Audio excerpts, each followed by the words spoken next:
mic was probably annoying.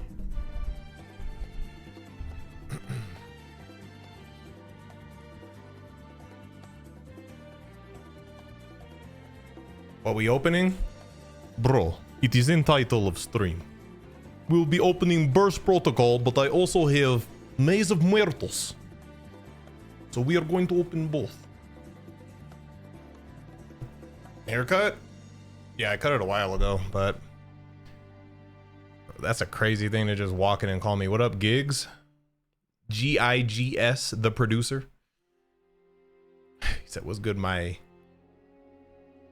GGY? How you all doing? When there's the new set coming out with when's the new set with Overframe? I think it's coming out in Japan really soon. So in the US, I don't think we have a hard date, but I would guess probably third quarter of the year, but I don't know exactly when. What up, Q? Gamer Dad. Taishi. You changed the title? I didn't, but okay.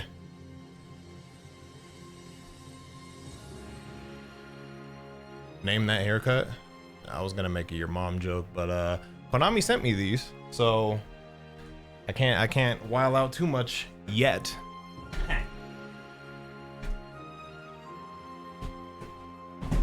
Konami sent me some boxes of Burst Protocol. I'm just now getting around to opening these. I've already used a lot of the cards in the set. I went to my regional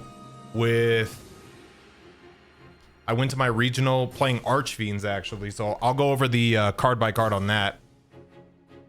Burst Fate? No, guys. Okay, so here's the story behind the hair. Let's just get this up out of the way. Okay. I was planning, and I say was because I don't know, I'm starting to get a little hesitant on it, but I was planning on growing my hair out. But as you guys know, historically, the top of my hair was always bigger than like the sides, and it still kind of is. So I brought the top down to like match more of the sides. So we're trying to like even out the sides and the top so it could grow evenly. But just because I've never grown my hair out, I want to see what that would look like. I've never done it. So that was kind of the plan. So we're just kind of in this awkward limbo of the hair's short, but the idea is it's going to grow long eventually. Joe 10, appreciate the 5 gifteds, by the way. Hope you're doing well. Thank you, bro. Always good to see you. Go bald so it grows even? Nah, I won't be doing the bald thing. Be getting a Nuzlocke vid tomorrow as long as it gets sent to me. I did my part in recording. Thumbnail artist knows, and my editor knows, so as long as it gets done. How many times do you have to go to the barber to keep your hair always looking fresh? I go once every 2 weeks. Yeah. Look at the screenshot I got. I threw it in the group chat. Let me see what you got. What group chat?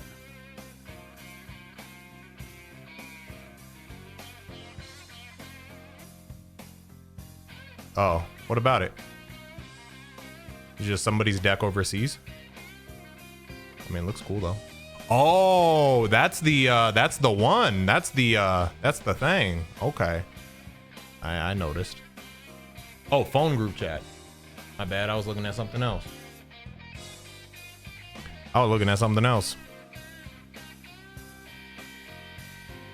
But yeah, this hair is temporary. I can fix your car, no problem. Yeah, it doesn't work as well. Come on. That's you. Everyone knows in an alternate dimension, Dino was a mechanic, bro. He was either a mechanic or he like loaded boxes onto trucks. Just a comic nerd, appreciate the 60 months. SSJ Dindi, appreciate the gifted sub. All right, so I got a box which cover up any form of addies. I have a box that was sent to me from Konami. This has Burst Protocol in it, which we're gonna open up. And then I also have boxes of Maze of Muertos, because although, by the way, I'm like of the 1% of people that I've heard say Maze of Muertos, I feel like I'm like the 1% of people who say it correctly. I've heard people say Maze of the Muertos, Maze of Muertos, Maze of Miert. Like, bro, it's not that hard. Anyway, there's only one proper way to open up a box.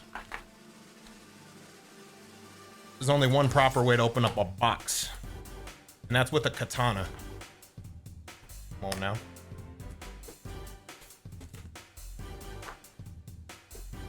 This is how a powerful man opens up a box. Ah! Boy. Did I trick you? Did I make you think I cut off finger?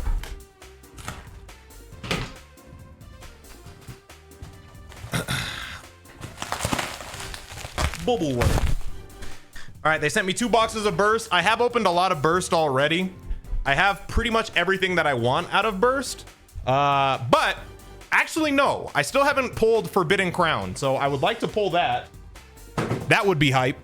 That's the one card that I haven't pulled of. I mean, I was really looking for Archfiend stuff, which isn't extremely high rarity. But that was kind of like what I wanted to build. And I did, and it performed well.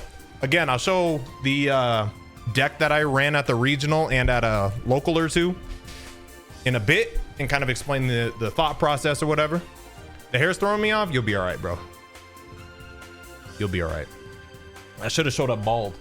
I'm going to throw a hat on. All right. You'll be okay, bro. All right. Anyway. All right. So we also have better quality. Better quality. I took my old lens and it's now my camera, like my top down camera.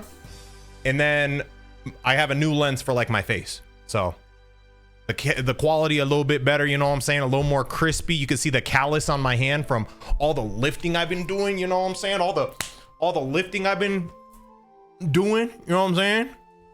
Anyway. In a way you could disrespect the barber by putting the hat on. Nah, it's not to disrespect, bro. It's just, you know, people in here. They it's like main character syndrome, you know? Like if like when GT Vegeta first pulled up with his different hair, then it was, you know, it was like, whoa, you know, you're just not used to it. Like you're used to the character having a certain hairstyle. So when he pulls up with something different, you're like, what the fuck? Anyway. Bro looks different. My bad, bro.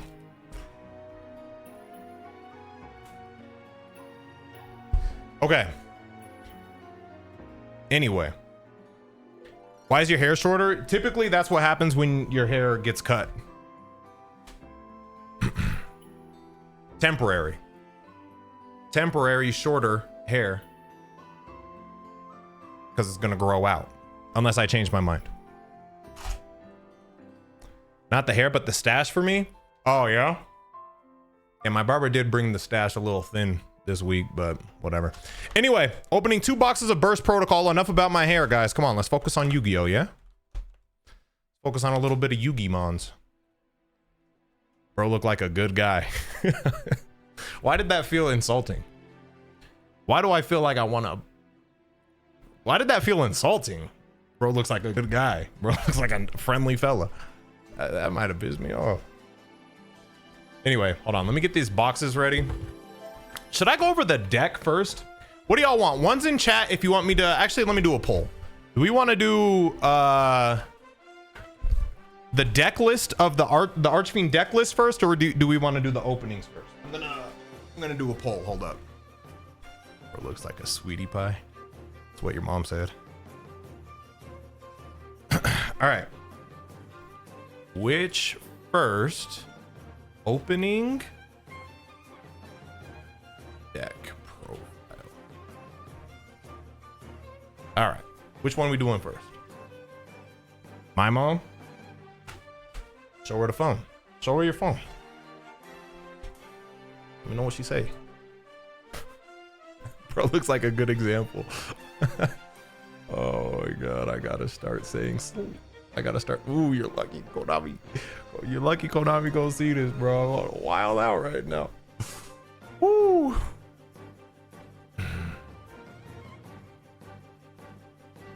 Your girlfriend looks like my mom. Didn't you get that from that's Tyler the Creator? Bro looks like he cares. All right, looks like we're doing the opening first. All right, it's winning by a lot. It's not really close. All right, Burst Protocol. Lego. Let's see if we can pull a Forbidden Crown. Forbidden Crown, I don't know exactly what it's running for now, but I know it was a lot. Dino. How much Forbidden Crown running for these days? Archfiend. Conduction, Warrior, Plasma, Magnum. We actually have gotten some good results from Magnet Warriors of all things. I've seen Magnet Warriors topping some events.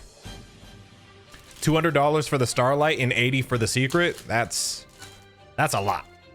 So basically, one Forbidden Crown will, at the time of this recording at least, regardless of its rarity, will make up for the value of either of these boxes. Which is kind of dope. Just kind of dope. 80 pounds or dollars. We go by dollars over here. We don't go by Monopoly money. People get offended by that. We don't go by your European / Australian GP. You know what I'm saying? I've got 3 GP and 3 bottles of lint.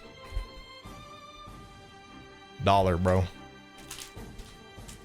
We speak American over here. Canadian dollar or US dollar? I was about to say, did I get no shiny cards up in here? Shiny teeth in me? Where's that GP? Yeah, they got that RuneScape money. I do miss the days. Has this Draco... okay, so I haven't played against too many Draco... Well, okay, let me rephrase that. I've played against Draco Tail, but I haven't seen them bring out the new one. I actually don't really know how good or not great this card is. Draco Tail Shaulas. Is this card any Draco Tail players? Or is this card any deep? Like, any good? Can I speak? Target 2 Draco Tail. Field. Shuffle all 3 into the deck. Okay, so it's like spot removal in exchange for bringing 2 of your Draco Tails back. So you recur and spot removal. I mean, that's pretty good. Draco Tail needed a way to just like straight up out something, right? Am I excited for Xenoverse 3? Duh. Bro pulled up to the guy who's been playing Xenoverse 2 for 10 years, asking if he's excited for the next one. Probably. Probably. I can't say this guy's nickname, but I still do want to play with this. This is perfect for Tistina. Perfect Tistina support. Also, can be searched with chaotic elements. Are we bringing back the SeeReax games though? We got to. We got to. I might do a SeeReax games on Sparking Zero as well. Why not? I don't even know what music is on. Hold up. How's the music audio level? Is it fine right now? Hopefully.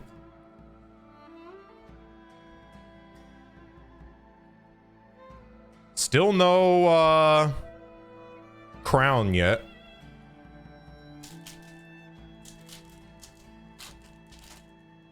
I watched Sam and Pac duel. I watched it live, so doing a reaction would be kind of irrelevant. I know the result. Ooh, the new K9 Ripper /M. I forgot what this guy does too. Piercing damage. If this card is special summoned by a spell or trap, okay. Or K9 spell or trap, target up to 2 cards in your opponent's graveyard and or banishment, shuffle them into the deck. Solid. When your opponent activates a monster effect, detach 2 materials. Oh, it's a negate. Then destroy all cards on the field. So I've dueled a lot of K9 in Master Duel lately. I was actually talking to Dino about this yesterday. And let's just say I'm glad this isn't here, because this would hurt me. That is a strong card. Piercing? Piercing what? Piercing the veil? I don't have a piercing. Oh, piercing damage. Yeah, I forgot what you, yeah. This does do piercing damage. That's what it says. So, if you don't know what that is, normally when a card is in defense mode, you take no damage from an attack from another monster. However, if the monster that's attacking can do piercing damage, then it will inflict damage equal to the difference in the attacking monster's attack points in your defending monster's defense points. That's what piercing damage is. Basically, it'll do damage.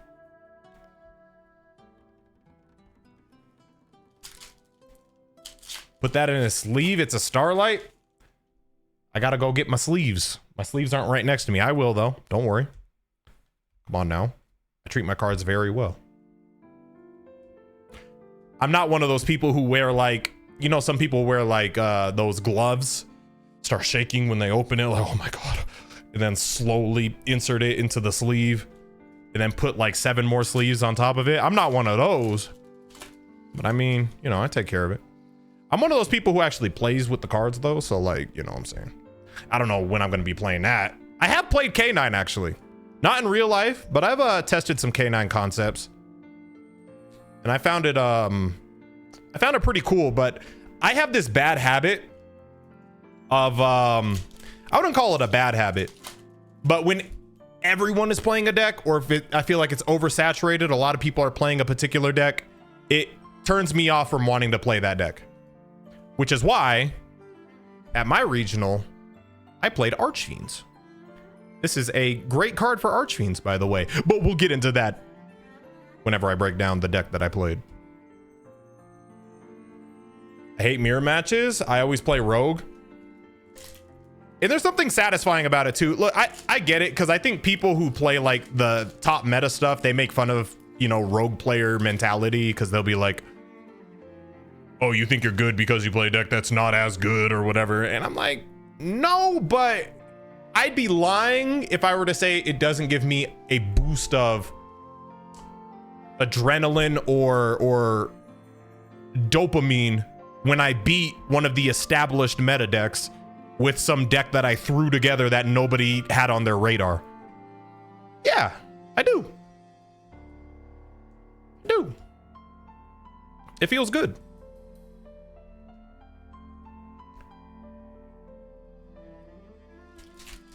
I play Gimmick Puppet X Horus. So you're trying to get rid of my life points before I can play. You're a villain. You're a villain.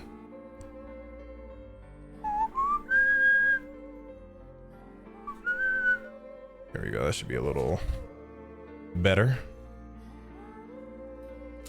It's a puppet show, innit?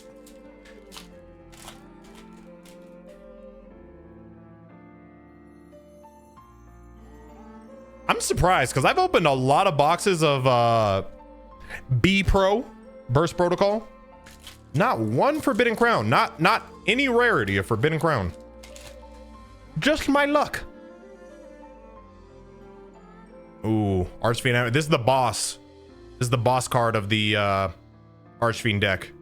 I know you see a lot of text because it's a pendulum monster, but it's worth the read. I'll explain what it does soon.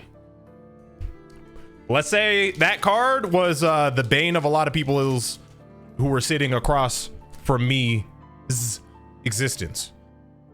A lot of the people who were sitting across from me, the bane of their existence was this card. Yes. New Rescue Ace support. Haven't even read that. I've never played Rescue Ace. I don't plan on it. Yu-Gi-Oh players read. Well, if you want to win, you will have to read. I hate to break it to you. So start practicing. Start practicing. There's a book called Cat in the Hat. It's a good starting point. Get you right.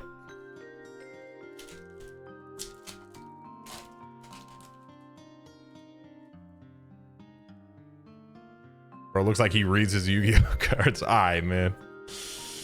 All right, brother. All right, Brady.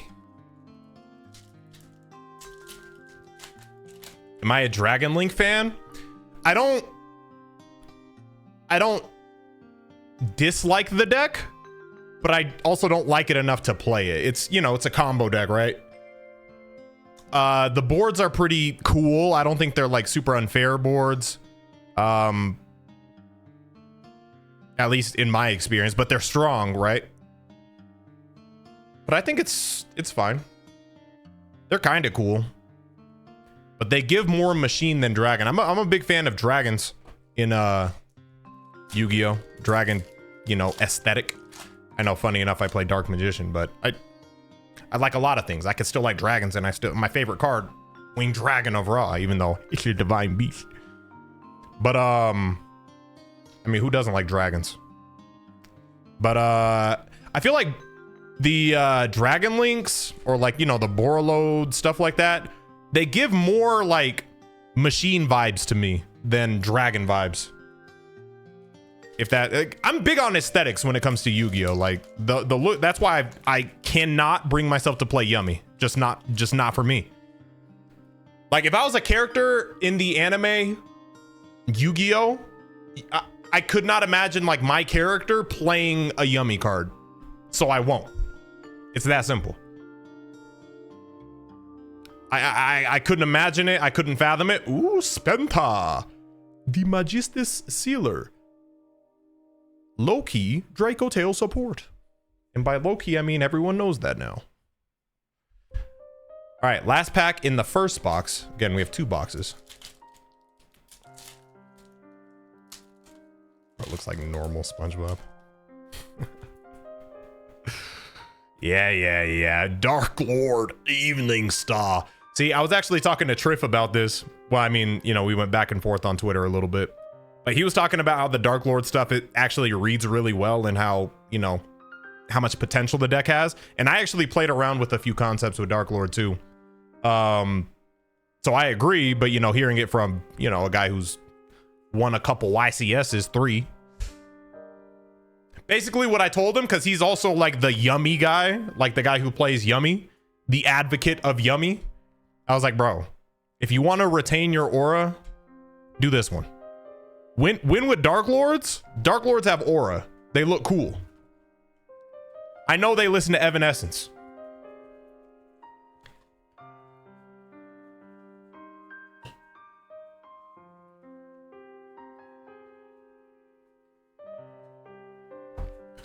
How can you see into my eyes?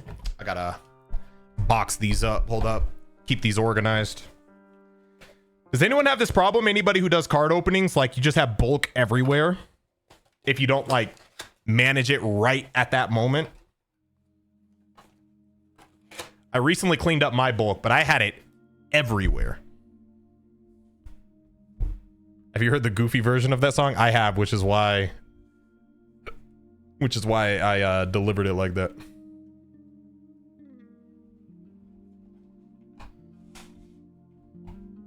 Right now, I have a table over there that has so much bulk. All right. Got another box to open, so.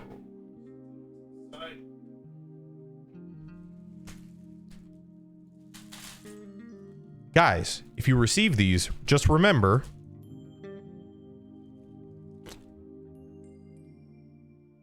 Retain the packaging. I thought this said recycle. I was gonna have a message to tell you guys to recycle, but I don't know if you can recycle these. It says retain the packaging. What you want me to do with them?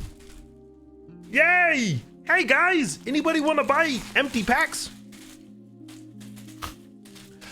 If I were to challenge the 3 idiots in Master Duel, would any of you accept? Probably not. No disrespect, but probably not. I mean, like if we run into each other on the ladder, I'm not gonna duck, but like.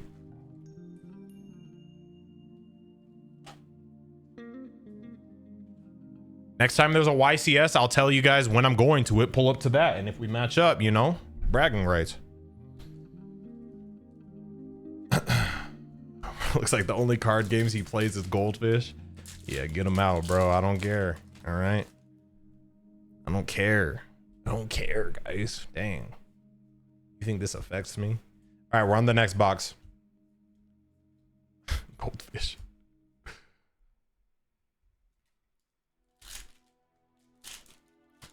What are we saying on a Tears of the Kingdom playthrough? The thing with Tears of the Kingdom, if I ever go back to it, I would have to restart it because I do not remember, like, I would have to get a refresher. Because I did do like 5 or 6 episodes, I think, on my backup channel that I've since abandoned. But it's been so long that I would need a refresher. I would have to restart. Maybe it could be a stream playthrough or something, but there's just so many other games that I'm interested in.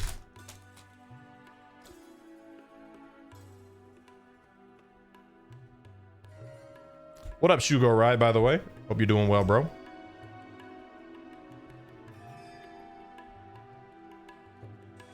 Bro, looks like it doesn't affect him. All right. All right, now. No, the issue is this OST, although beautiful, doesn't have enough power to it. Doesn't have enough power to it.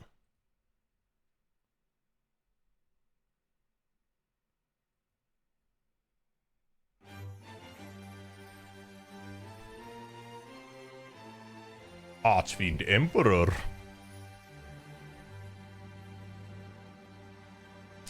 And then after Burst Protocol, if you saw the title, we will be opening Maze of Muertos because Dark Magician is getting stronger by the day. Dark Magician is getting stronger by the day.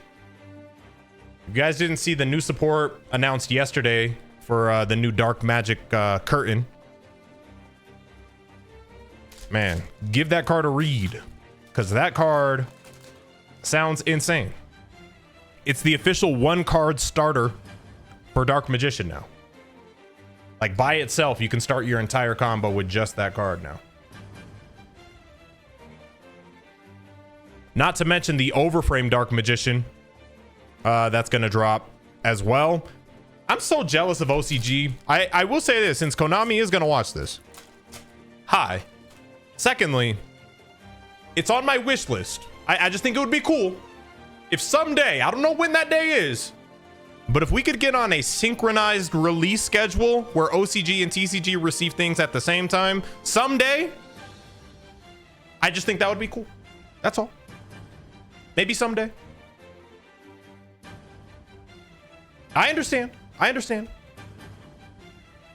I'm just saying it'd be cool. And Master Duel. Throw Master Duel in there too. OCG, TCG, Master Duel, just simultaneously bang. And then we all have the same hype. Like it'd be world. Think about it. You would triple the hype of any release. Triple. Because instead of it being like, okay, OCG's excitement time. And then, you know, we're watching from afar as TCG players like, oh yeah, that looks kind of cool. But you know, we're not fully excited till it really comes out, right? And then Master Duel's like, okay, well, we're not going to get it until like months after TCG. Imagine the whole world is like these cards are trending because we're all hyped about this new card coming out. Come on, Konami. Come on, Konami. I'm just saying, just an idea. If it's impossible, it's impossible, but I'm just saying.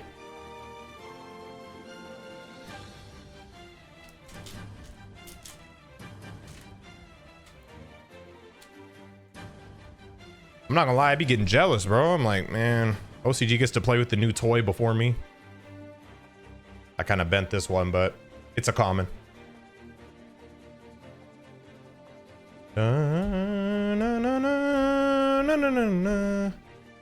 If you were in the anime, I meant, what'd you say? Let me see what you said. What's your favorite archetype? Which deck would you have in the anime?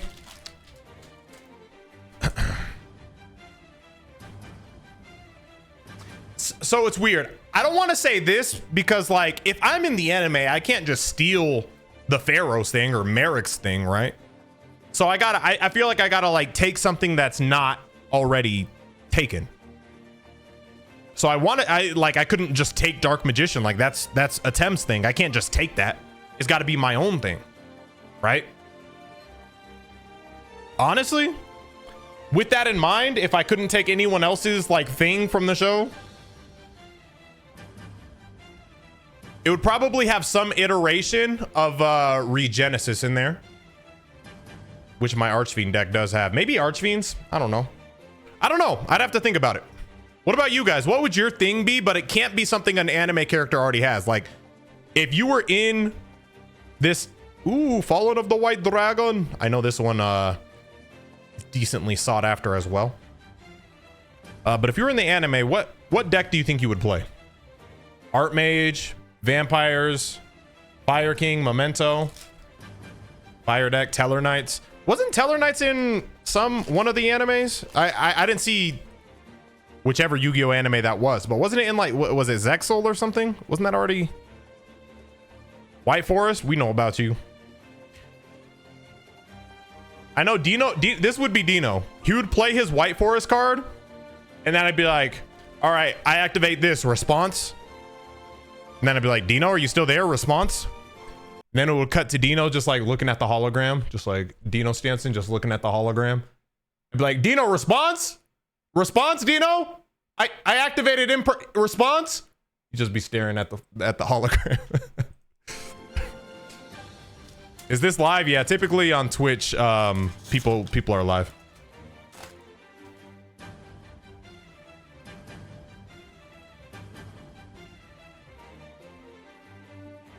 Woo! I think I have 3 of these now.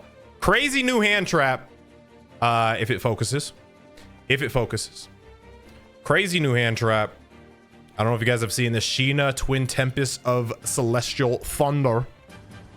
I think you have to have a wind monster on the field. While you control a wind monster quick effect, you can special summon this card from your hand. Then apply the following effect. Monster.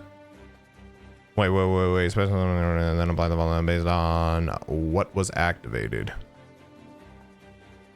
Okay, yeah. So when your opponent activates a card or effect, so if they activated a monster effect, as long as you have a wind monster on the field, you can return all face-up monsters on the field to the hand except itself. So this will stay on the field. Every other monster gets returned.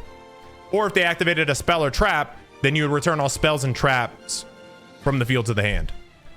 This card is really cool. Really cool. Gaia and Blackluster Soldier deck. But that's the thing. Again, you can't take in this hypothetical. Okay, you got to pick a deck that a anime character or a prominent anime character doesn't already play. Those are 2 Yugi things.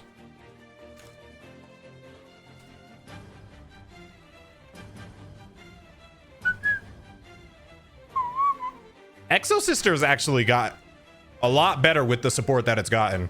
I dueled against a few or 2 at my regional, and they did not go down easy. One of my double losses was from an Exo Sister player. I will say I would have definitely won that game, and I think he knew it too, but he would have rather us both take the loss, so that was hype.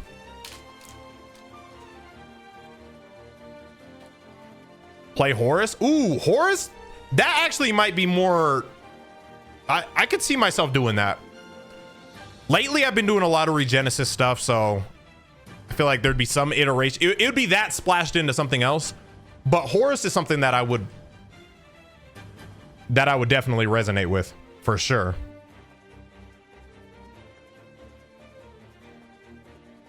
Malice. Oh, I know you're the villain in that anime. Orchist.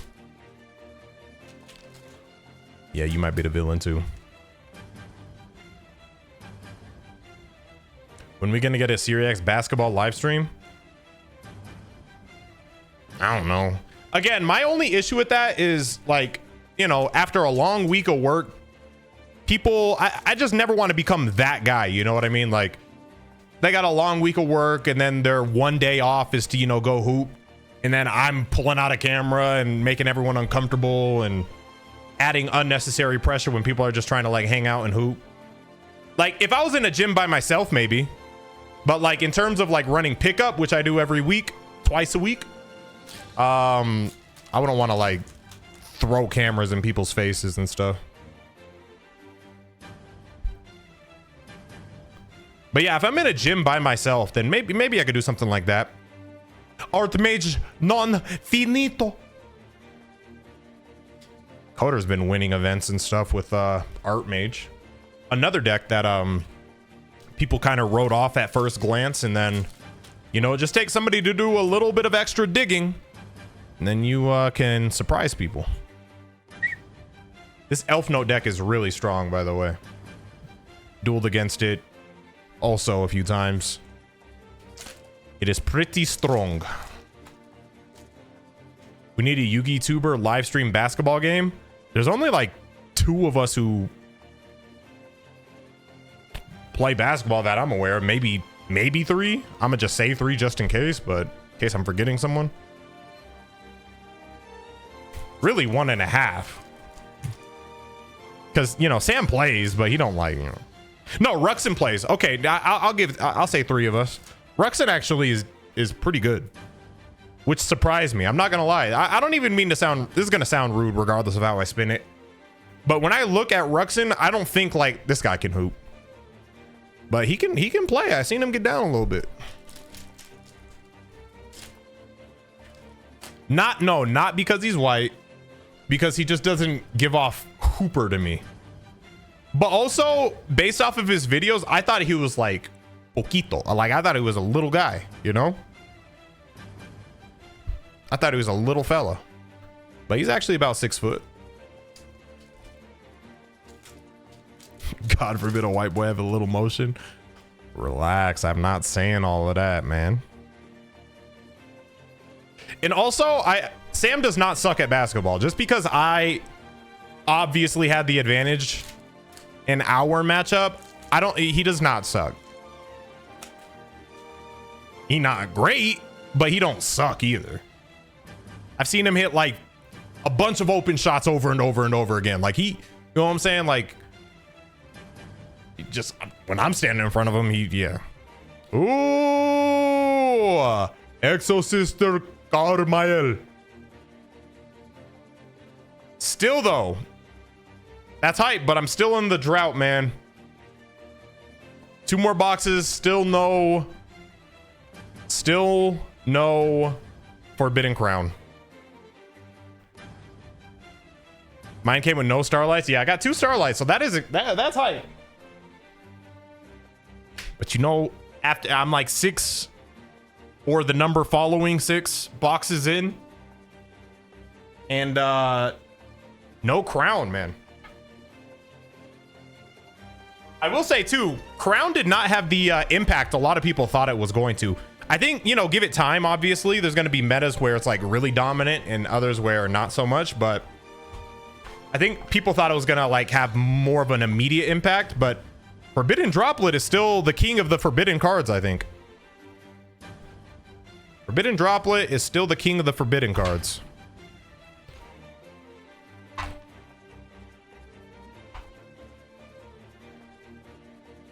What do you do with the bulk cards? I stack the boxes up, and then whenever, hold on, for some reason when cardboard is rubbing against itself, it's like nails on a chalkboard for me. It makes my hair like rise and stuff. I store them in boxes. I organize them. I organize them by set. So like this is one of my burst protocol boxes. And whenever I'm building a deck in the future, if I'm like, oh man, I need this card. What set did this card come out in? Then I look up what set it came out in, and I'm like, okay, I've opened up like 5 boxes of this set. Let me go to my box of this and like look through it and find that card that I'm looking for. Example, if I ever felt like playing Magnet Warriors or something, and I needed some of the new support cards, I'd be like, okay, let me go to my burst protocol box, sift through it, and find some of that stuff.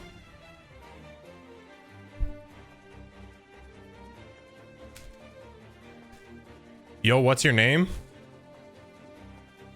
For you, father. Call me that.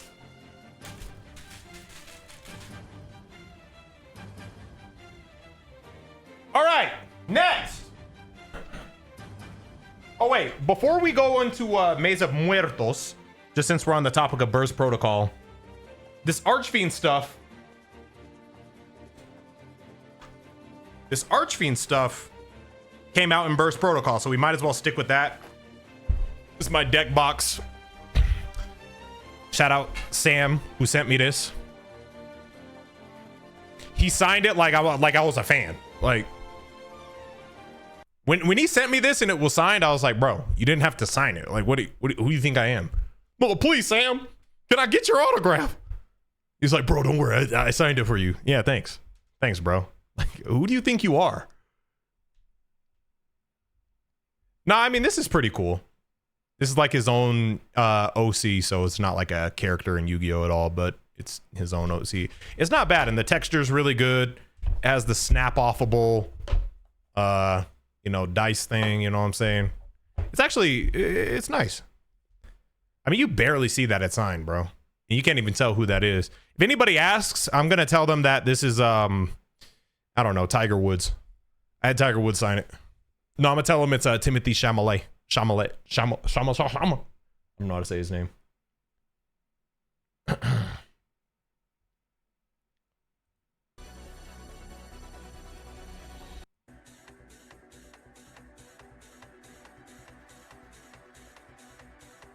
All right. So I got to organize this because right now it is not in order at all. And when you do deck overviews, you want them to be in order.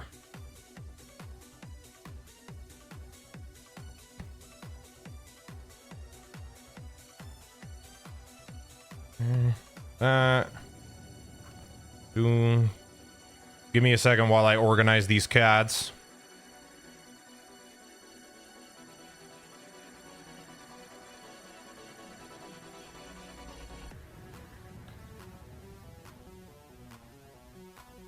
This is the Jack Atlas theme. The signature causes the deck box to lose all of its aura. All right, guys. Got me feeling self-conscious about it. Dang, bro. Okay. We get it. Let me organize these, and then we'll go through the card by card.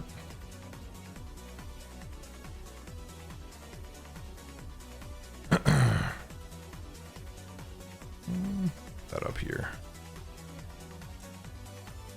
This with the Genesis stuff.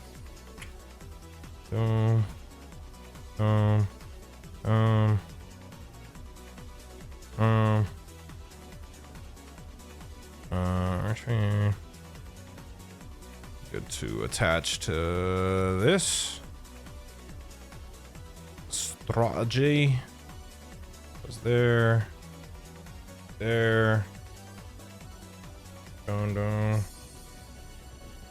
We'll attach this to this. All right, and then put this probably here. That there. Here. SMF is nothing, by the way. We don't pay that no mind. We don't pay that no mind. That's not real. Just a few weird scoundrels out there. That's all that is. Don't you even worry about that.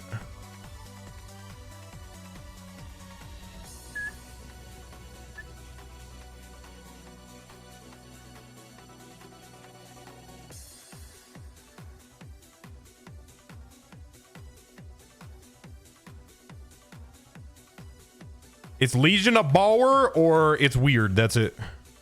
You're either part of the Legion of Baller or you're just a strange fella.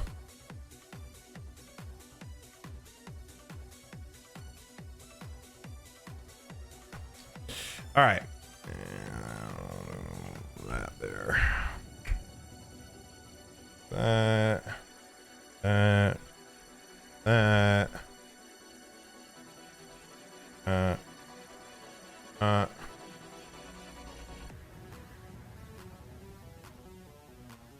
This OSC goes crazy though.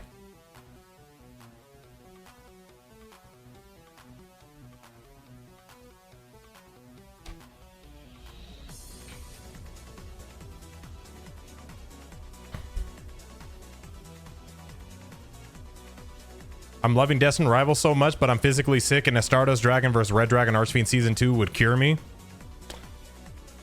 The thing is, the high end of those decks is so just like we'd be spending 6 minutes per combo.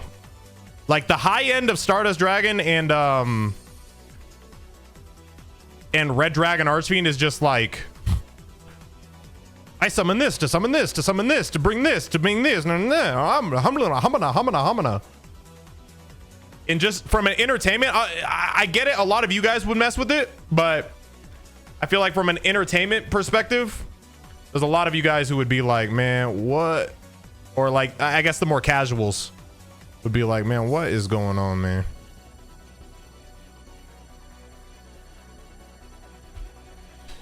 All right. Let's make sure that I have 50 cards here, or if the other ones are in the side. 1, 2, 3, 4, 5, 6, 7, 8, 12, 13, 14, 15, 16, 17, 18, 19, 20, 22, 23, 24, 25, 26, 27, 28, 29, 30. This should be in the main deck, so that's 38. And the rest must be in the side.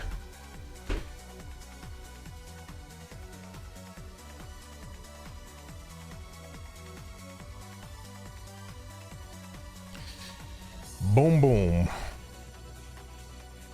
Which means this would be in the side. 2, 3, 4, 5, 6, 7, 8, 9, 10, 11, 12, 13, 14. Oh, I dropped the card, no wonder. Yep.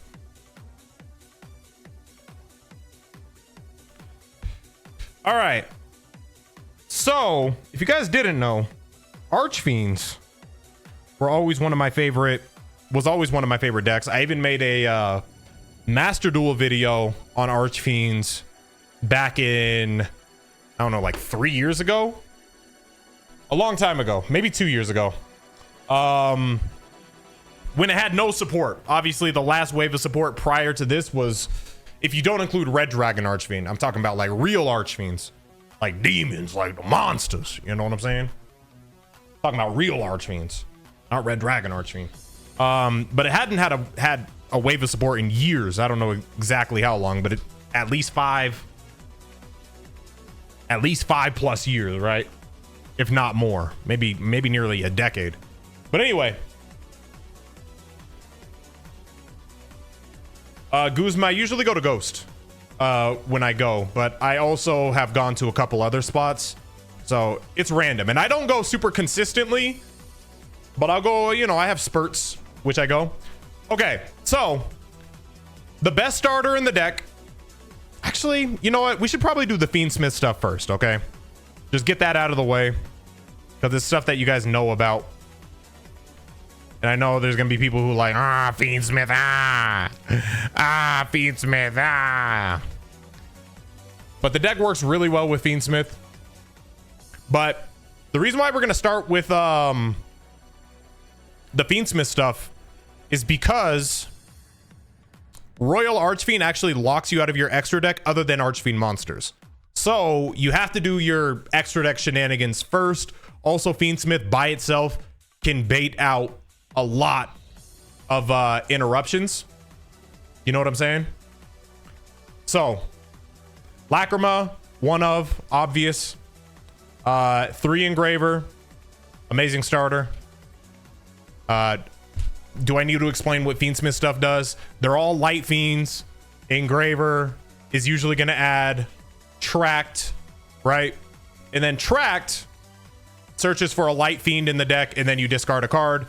Normally, if you're comboing, you add Lurie to your hand, and then you discard it, and then, you know, that's going to get you started. We'll go over the extra deck later. But all you need is a light fiend to get your Fiendsmith stuff going in case you're unaware. But I also always run a Santa Claus because Santa Claus is a kaiju. So this is my out for Luna Light Liger Dancer or whatever. If you didn't know, that's a 3,800 monster unaffected by everything. So you need to have an out for that, or just whatever, you know, if you're going second, you activate Tract and they're like, oh, I could shut down his graveyard. I have a negate. I'm not worried about that. They're almost never expecting the Santa Claus. Also, Santa Claus is 2,500 defense. That's important because, spoiler alert, you already saw, we have Regenesis stuff in here as well. So you need monsters with 2,500 attack or defense to kind of initiate being able to summon them, right? Paradise, again, kind of goes without saying. It's something to send with Lacrima going turn 2. Or like, you know, if you pass and then you have like the right setup, it's another interruption. You send this to your graveyard, it's an interruption. One of on this. Now, all of these obviously require extra deck. Like this is extra deck combo stuff. Okay. Matter of fact, I think in order to do this right, I'm gonna have to show some of the extra deck first. By the way, I've been using this as my field center. It's pretty cool. I just use this as my field center. You know what I'm saying? And you know what I've been playing on? Just in case you guys, you know, got me messed up. I tried not to cuss. Come on now. You know, I got that World Championship Regional 2026 qualifier for getting my top 8. You notice what I be playing on? Matter of fact, let me put this on. Let me put this on in the background. Hold up. Let me put this on. Come on now. Just in case y'all forgot. Just in case y'all forgot, you know what I'm saying? Field center. I feel like I'm about to duel right now, huh? I feel like I'm about to duel. Let me not, but this is where the field center would go, but yeah. Anyway, this is a better. We get it. You tried getting top 8 in a tournament with 200 players. Yeah, I tried and I succeeded. Bot boy. Anyway. All right, so let's put those back out. Boom, boom. So Fiendsmith stuff goes without saying. I'll explain the extra deck in a second. Royal Archfiend. Okay, this is the card that will lock you out of your extra deck, but what it does is you contribute it from either your hand or the field. Obviously 9 times out of 10 it's going to be from your hand unless some weird gimmick happened. I remember one time this guy had Nightmare Ib. Basically I got Ib locked, so I couldn't special summon, so I used this plus another monster to like there's situations basically where you would normal summon this, but usually you're going to tribute it from the hand. And what it does is it adds an Archfiend monster directly from your deck. Well, Archfiend card, but usually it's going to be a monster. So you would send this to the graveyard and you're going to search for Highness Archfiend. Highness Archfiend, you'll notice, is also a light fiend, but obviously if we search it by using this, then we're not going to be going into Fiendsmith stuff. But there is a world where you could search this off of Fiendsmith Tract because it's a light fiend and get your combos going that way as well. But what Highness Archfiend does is when this card is normal summoned, you banish an Archfiend from your graveyard and add 2 Archfiend cards from your deck to your hand. Okay, so you play this, banish that, and then it adds 2 Archfiend cards, which is insane. This is like the best. This is the most important part of the Archfiend combo, is Highness Archfiend. Okay, so you'd banish an Archfiend card, and then you would add 2 Archfiend cards directly from your deck to your hand. Okay, so we are playing 2 of these just in case. 3 Royal Archfiends, because again, this is like the main starter.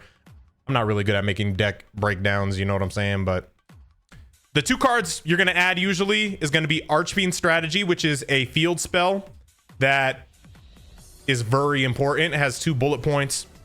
I'll explain what it does in a second. But you would add 1 of these, and you would add Throne of the Archfiends. Throne of the Archfiends is the ritual card that brings out Archfiend Emperor. It can bring out any Archfiend ritual monster, which is important because Matador just came out in Maze of Muertos. But this iteration of the deck did not include the Maze of Muertos stuff, okay? So Matador isn't in here. Otherwise, I would be playing it because that card's really good. Duke, I'll explain Duke later, but Duke Archfiend Dennis doesn't really. It's like a backup. You're rarely going to use this, but it does come up, and then yeah. Anyway, so you'd add these 2, use this, banish this, add this and this. Archfiend Strategy is a field spell, and then it has 2 bullet points. It can either 1, add any Archfiend card directly from your deck to your hand, or 2, the other bullet point. Sorry, that glare. You can place an Archfiend Ritual Pendulum monster on top of your extra deck. Okay? So it would be Archfiend Emperor 9 times out of 10. You'd place this on top of your extra deck. This is the boss. This is the boss. This guy is the payoff, okay? You always wonder what the payoff is for a deck. It's this guy. Okay. So don't worry too much about his pendulum effect. This top one where he's a spell or trap. I mean, it comes up sometimes, but in this, if your combo goes the way it should, it won't come up. Basically, as a pendulum monster, you can pop a spell and then pop itself. All right, whatever. But when this card is in the extra monster zone, it's unaffected by all other monster effects. So right off rip, it's a tower, right? Might be like, how strong is it? It's 2,500, so you might be like, oh, that's not that strong. However, Archfiend strategy also, monsters or fiend monsters in the extra monster zone gain 1,000 attack. So this is actually a 3,500 monster unaffected by other card effects. Also, the 2,500 is good because we have Regenesis in this deck as well, right? So, but what's the payoff? If you're going turn 2, that's where its first effect is good. You summon this, and then once it's summoned, if this card is ritual summoned from the extra deck, which is why we're placing it on top of the extra deck with Archfiend strategy, you can banish all monsters on the field. Sorry, let it focus. Banish all monsters on the field except in the extra monster zones. Okay? So on summon, you can. So you don't have to. Like, if you're the only one with monsters, obviously you're not going to use it. But you can clear an entire board with this. Really good against Yummy, by the way. And the best payoff, in my opinion, is if this card is in your extra monster zone, you can special summon one fiend from your hand, deck, graveyard, or banishment. Basically, you can summon any fiend that you have anywhere, whether it's in the banish zone. So if you banish something and you're like, oh, I want that back, or if it's in the graveyard, summon anything from anywhere, any fiend. So what I've been main decking, as crazy as this is going to sound, look at the IOC. Invader of Darkness. Everyone's playing Radiant Typhoon, bro. I summon this directly from the deck. GG. That Fallen and Virtuous quick play spell. GG. And guess what? He also has 2,500 defense. GG. Okay. Again, that's a meta call. This isn't always going to be the card you want to bring out. This was just like a meta call. Like, I'm expecting people to play Radiant Typhoon. So I just have this in the main deck. You know what I'm saying? That's crazy. But if you know they're not playing Radiant Typhoon for whatever reason, maybe a hand trap gave it away.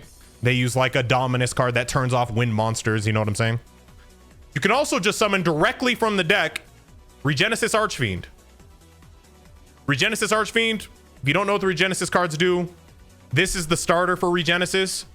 Once this is special summoned, it searches any Regenesis card directly from the deck. So if you need Warrior, Warrior is a quick effect compulsory evacuation device, pretty much. Dragon is a quick effect banish a spell on the field. Also really good against Yummy, by the way. You get rid of their field spell if you got to time it right, though. Usually it's going to be Sage that you search with Regenesis Archfiend, because this is the negate, Omni negate. You just send a Regenesis card away and negate and destroy. And then there's also Regenesis. This card searches any Regenesis card, so Regenesis code comes up too. This locks you out of your extra deck, but I figured since I'm playing a deck that locks me out of the extra deck anyway, I might as well lean into the advantage of, you know, of what code can bring, which is, you know, summoning a Regenesis directly from the deck. And you can also do this during your opponent's turn as well. So Regenesis Birth, really good interruption. I'm not going to go. It's a Book of Moon, but it can also summon every Regenesis that you have in your hand, graveyard, or banish zone. So really strong. Archfiend's Fervor. Hold on, let me lay these out. Again, I'm not great at the whole deck breakdown. Regenesis package. Long story short. Who remembers Archfiend Eres? Eren. It got a new art. This is the only thing for Maze of Muertos. It's just the new art that's from Maze of Muertos. This card is actually pretty old. But this is like, because I'm usually not a huge fan of the chibi stuff, but I think it works well with this one, because it's like the little searcher, you know what I'm saying? If something gets interrupted, if things go wrong and, like, you know, you haven't used your normal summon, another card that you can search is Duke Archfiend. What Duke Archfiend does is it's basically a Foolish Burial. You target itself. You can send an Archfiend monster directly from your deck to the graveyard. You would send Archfiend Eris, right? And then Archfiend Eris searches any Archfiend card. So that could be Regenesis Archfiend. It could be Royal Archfiend. Any Archfiend card you want. You just, you know, send this to the graveyard. So that's the function of this, right? Little other intricate things that can go on with that too, but we ain't gonna get into that. Archfiend's Fervor, also searchable. It's an Archfiend card. This is a negate. Target one face-up card your opponent controls, negate its effects until the end of this turn. You just have to have a ritual monster in the extra monster zone, which you will, because again, they're not getting rid of Archfiend Emperor very easily. You know what I'm saying? I had somebody attack into this not knowing that it was plus 1000 because they didn't read the field spell, and I'm like, I'm not gonna help you, bro. You just ran into that. You gotta hold that. Triple Tactics Talent goes without saying, and then Forbidden Droplets go without saying. One Dragon's Mind. It's basically Solemn Judgment-ish, but for 2500 monsters, which I have a lot of, obviously. So it's like, and you can reset it the next turn. So pretty strong, and then a called by. You'll notice no hand traps. That seems crazy. But with all of these engines, I've been able to like systematically break boards. So I wouldn't say effortlessly, but like once they set their board up, I'm breaking that. I'm breaking that. A lot of times I would summon Archfiend Emperor, like they'll hold their negate and try to negate this, but what they're trying to negate it with is with a monster, but it's unaffected by other monsters, so I would still banish the whole field. So that's a board breaker. Obviously the 3 droplets, board breakers. Tracked, search Santa Claus, get rid of their most annoying negate, board breaker. There's a lot of stuff going on in here. No Dragon's Mind. Are you rage baiting me or what? You rage baiting me or what?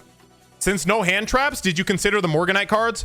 I did consider it, but this needs to be activated from the hand, so I wouldn't be able to do that with Morganite. And this needs to be activated from the hand, so I wouldn't be able to do that with Morganite as well. So I did think about it. There's probably a variation of this deck that I could do with Morganite, but not this one, because this card is way too important. This card's way too important. No Ash, not in this deck. All right, so that's the main deck. I know, all over the place, but I think I explained it pretty well.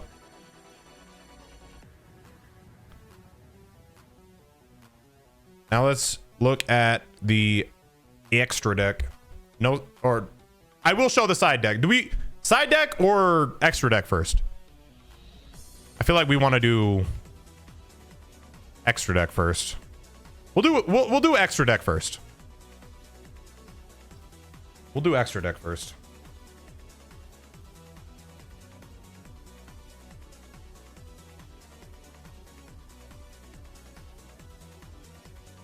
Just organizing it. Boom. Boom. Boom. This OST is so good. Little Knight. Boom. Do do do do do. Sorry, organizing this so it's in the proper order. That goes into that. These are just generic. That's a generic. And this rarely comes up, but we'll just throw it in the back. All right. So extra deck looks like this. So we have Requiem. Obvious. I'm not going to explain the Fiendsmith stuff. I'll explain some things. But the basic Fiendsmith stuff, I'm not going to explain because it's like, you know. Requiem, summon Lacrima, saying blah, blah, blah, engraver, blah, blah, blah. Sequence, fuses stuff. Agnum Day, I'm trying to kill my opponent. I'm bringing out Agnum Day, or if I want to make a big tower to get over a Luna Light card, bringing out Agnum Day, blah, blah, blah, blah. Lacrima. This was banned for a while, so I can briefly... You summon it, and then it can special summon a Fiendsmith card that's in your graveyard or banish zone to the field. Usually you'd summon the other Engraver, and then you can go into High King Caesar. You know what I'm saying? It also does burn damage, which comes up sometimes, but yeah. Desiree goes without saying. This is the ace boss monster of Fiendsmiths, typically. Now, some different ones. We'll just throw out the Necro Quip Princess too. Again, a card that helps you get into the High King Caesar. Sorry about that glare. Y'all just gonna have to hold that, I guess. I don't know. I should move myself over here. Yeah, there's some glare, but whatever. Aerial Leader. Aerial Leader. Some people know about this card, but if you don't, basically this is a foolish burial for Fiend cards. You summon this, you can use Sequence to fuse into, like, people expect you to make Desiree all the time or Lacrima all the time. Sometimes, a lot of times you're gonna go with Aerial Leader. It just depends on your hand situation. You summon that, and then this sends a Fiend directly from your deck to the graveyard, okay? Archfiend Eris. Basically, long story short, if you need your Archfiend package, you would send Archfiend Eris wherever I put it, and that searches you into your Royal Archfiend, which can get that entire combo started. Or, if you're in a weird situation, you could even send Invader of Darkness. The reason for that is, again, it really depends on your situation. 9 times out of 10, if you're summoning Aerial Leader, you're sending Archfiend Eris, which I might as well pull out, which is this. Because once it goes to the graveyard, it searches any Archfiend card. So that starts your entire Archfiend line. Or, if you're in a weird spot, send Invader of Darkness, I guess. Muck Raker. Focus. This card can summon any Fiend out of the graveyard. So basically, any Fiend you send to the graveyard, you can just summon directly to the field with Muckraker. Okay? It comes up. I'm not saying this is the go-to line, but this is like a good backup card in case, you know, something has gone awry. If you're summoning this, something has gone awry. You know what I'm saying? D-Riding General is here. Crazy. All right, then we have some just generic staples. IP Masquerena. Link summon during your opponent's turn. Goes without saying. There's situations where this comes up. Sometimes you'll go into SP Little Knight. Banishes a card. Again, I'm just briefly explaining in case you have no idea what's going on here. If you have no idea what's going on here and you're here, thank you, bro. Thanks for hanging out. Thanks for thugging it out with the boy. Or if you want to spot negate, because a lot of times somebody will normal summon something and then they'll normal summon, activate effect, and then you're like, okay, I'm gonna chain link to Masquerena. Then they'll be like, because in their brain, not everyone, but a lot of people's brain, they're like, why would he summon SP Little Knight here? SP Little Knight's not gonna banish it in time to like do anything. Instead of SP Little Knight, you could bring out Gorgon of Zillophonia. And whatever this card points to gets negated. So you react to their normal summon if it's like an important starter or something. With Masquerena, they're expecting SP Little Knight, but then you summon Gorgon instead, and then their card is negated. And a lot of times, if they weren't ready for that, that can cook them. And usually, you're using Masquerena plus a Regenesis monster as your fodder, because the Regenesis monster, again, this is happening during your opponent's turn if you're using Masquerena's effect. During the end phase of your opponent's turn, all those Regenesis cards will come back to your hand. So if you just throw those to the graveyard, especially after you've gotten value out of them, then you know you're going to get them back and your turn 3 is going to be cracked. So yeah, that's what that's for. Unpopular. This probably isn't going to be one that everyone plays, but this is just a card I think is cool, so I'm playing it. BLS, Soldier of Chaos. The reason why I play so many high-level monsters that this card is a sleeper pick. Because if this card is link summoned using a level 7 or higher monster as material, opponent cannot target or destroy this card by card effects. So this card, you'd be surprised how many games like this card by itself can win you. if it was summoned with a level 7 or higher. This card's dope. Card is dope. Unpopular for sure, but dope. Zombie Vampire, there's a good amount of level 8s in here, so it's here just in case. I feel like I'd never summon this. I'd probably replace this with something else, but it's here for now. And then Typhon. My back's against the wall. I gotta bring Typhon out. Typhon's actually really good with Regenesis, because you could summon like 4 Regenesis monsters, and then let's say you had, I'm not playing Regenesis Lord, but Regenesis Lord is a good example. They're all 2,500, but Regenesis Lord actually shoots up to 5,000 in the battle phase. So you could have 4 Regenesis monsters, and then you just like, I'll just use the least important one right now, usually Archfiend, for Typhon. It'll also shut off Nib if that happens to be your 5th summon.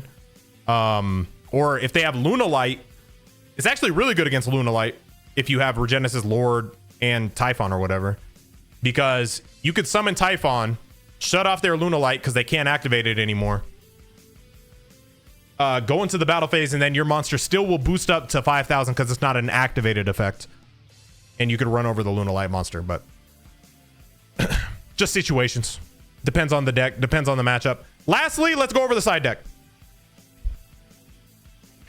Pilgrim Reaper, I don't have enough. Well, I guess I have a couple level 6s. Pilgrim Reaper I could play, or Wulo or something. Pilgrim Reaper is the rank 6, right? Anyway, now that you understand the deck, the side deck will make a little more sense, because at first you're going to be like, bro, what? All right, so first of all, let's go with the obvious. We have 2 more Dragon's Mind. In the main deck, I have 1, but obviously you don't know if you're going first or second, so you don't want to play 3 Dragon's Mind in case, like, you don't want to break, right? So in case if I lose game 1 and I know I'm going first, then I'll side in 3 Dragon's Mind, depending on the matchup, because it's a solemn, right? So that's there. If I know I'm going second, low key, nobody expecting it, I have a lot of high level monsters. Spell card Soul Exchange, amazing board breaker. Tribute their monster to summon your monster. There's been times I use this, tribute their monster, summon Regenesis Archfiend. Get rid of their towers, get rid of, whatever they have. Obviously, you have to make sure that they have no negates visible on the field, but low-key sleeper card. Sleeper card right there. And then more board breakers, 3 lightning storms if it's a back row intensive deck. Triple tactics thrust. If I know I'm going second, we'll throw on the harpies right there. If I know I'm going second, then I'll side in the 3 Fuelos. I know people are gonna be like, why is that not in your main? Low key, it should be 3 Perulia. I think Perulia is better than Fuel right now, but they're both really good. And then the forgotten stepchild right now is Meowls, because not a lot for Meowls to eat off of other than Malice, but Malice is slowly fizzling finally. Now these 2, so you know how I have the 1 brick the 1 big brick with Invader of Darkness? If I am going into the second duel and I know I'm not dueling against Radiant Typhoon, let's say I'm going against Draco Tail, right? Actually, no, let's do Malice, okay? Let's say I'm going against Malice. I'd be like, okay, I'm going to side out this Invader. I'm throwing in Chaos Hunter for Malice. Also, low-key good against Lunalight too, and a few other decks that need to banish to, like, do things. Orcust needs to banish too. But I'm siding in Chaos Hunter. Opponent cannot banish cards. Just focus for me. There we go. I mean, you guys know the card. You guys know the card. Also, you'll notice in common, 2,500 attack for this. So if you have this with the Regenesis, it works with it. And then 2,500 defense for this. But this is the big 3. If I'm going against Draco Tail, Orcust, Graveyard Heavy deck, End of Anubis. 2,500 attack as well. Side this bad boy in. It's summonable directly through Dex Engine. It helps with the Regenesis cards. And spell card Soul Exchange can just summon them directly to the like using your opponent's card. Shut down their whole thing, you know what I'm saying? So that's the side deck. that's pretty much it. That's pretty much it. This deck cooks. Obviously, is it the best deck ever? Heck no. But it's getting better because there's another wave of Archfiend support coming out in Blazing Dominion. And we just got a couple new Archfiend cards in Maze of Muertos. So this is the Burst Protocol version of the Archfiend deck. A lot of fun. I love it. I've been having a lot of fun with it. One of my favorite decks, honestly. Just to play, bro. It's just fun. Anyway, that's the Archfiend deck. Now, speaking of Maze of Muertos, I would like to open some Maze of Muertos next. Just keep my deck box off screen since y'all hating. How did the Maze pulls pull? I haven't opened Maze yet. I think the next deck that I will be playing IRL is Dark Magician. I've been playing it a lot in Master Duel. I've been cooking with it in Master Duel, but well, I was cooking, but I've been hard stuck Master Rank 3. Obviously, this is on my main account, not my Destined Rivals account. But let me show you, bro. Let me show you the win streak I went on with this is with Dark Magician, bro. Oh wait, not this one, not this one. Wait, is it this one? Nope, not this one. Hold up. It's the wrong one. Where's my win streak at? I was streaking. There it is. This one. I went on an 8-game win streak with Dark Magician, bro, in Master Rank, just blitzing through. But I hit the wall at Master Rank 3 so far. I might need to do some modifications, but basically I know how I want to build Dark Magician because it's been working. Obviously we don't have all the support that OCG has, but I got boxes. Bing.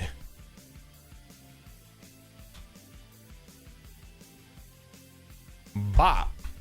These ones were not provided by Konami, but you know what I'm saying? We still hype. Boom. Bop. Bam. I already opened this one. This one's already open. I got like the pumpkin. I did get a it's not sleeved because I just haven't had a chance. But I did get a D mod. So as long as I got one, you can recycle it, you know what I'm saying? But I'm considering playing two, but yeah, we already got a D mod, so I hate to kill the excitement early. But anyway, I don't want to go over the ones that I've already pulled. Let's pull fresh. Let's get some live reactions. Maze of Muertos. Has anyone, this is completely random, nothing to do with Yu-Gi-Oh! Have you guys heard of Diamond Darling? Things like that.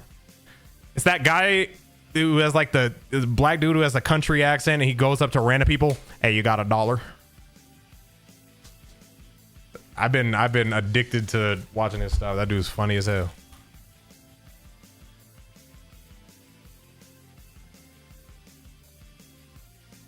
Nah, I'm not pulling from the structure deck. That's cheating because they made it better. We have to have the same starting point. Because we did. Those decks both were not great when we started that series. But now they're getting better. But like we had the same starting point. Like I gotta pull them. So I'm not tripping. What cards do you want to pull? More Dark Magician. Honestly, the zombie stuff looked really cool too. What else is in this set? I gotta pull up the set list.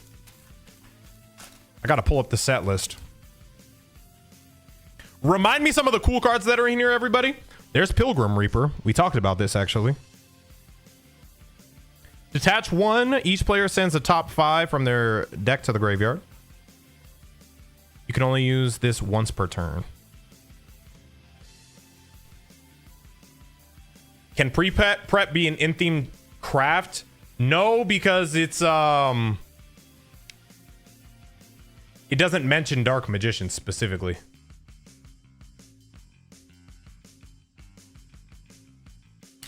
How much does each box of maize cost? How much did I pay for these at the local? I bought these at the local. I didn't order these online. I picked these up.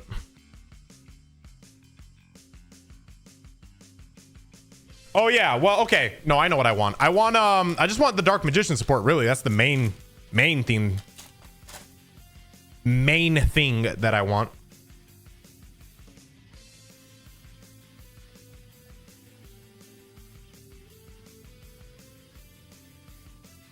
Imperial Custom. Them freaky looking cards. Which ones? Dark Magician needs a Link monster similar to Spirit with Eyes of White. I mean, its version of that is Dark Magician of Destruction.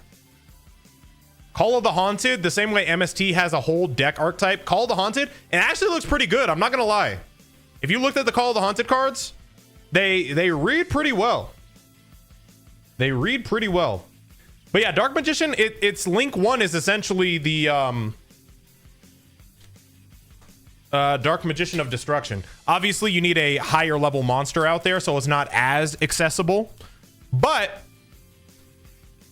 if you saw those cards that they're printing in the OCG, it's not going to be hard to summon that guy at all. There's going to be so many starters for that deck, it's insane.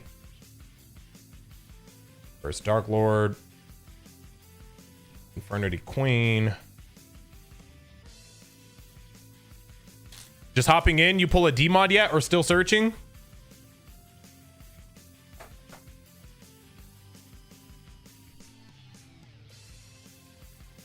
I should probably keep this out because I am going to try to build this probably immediately.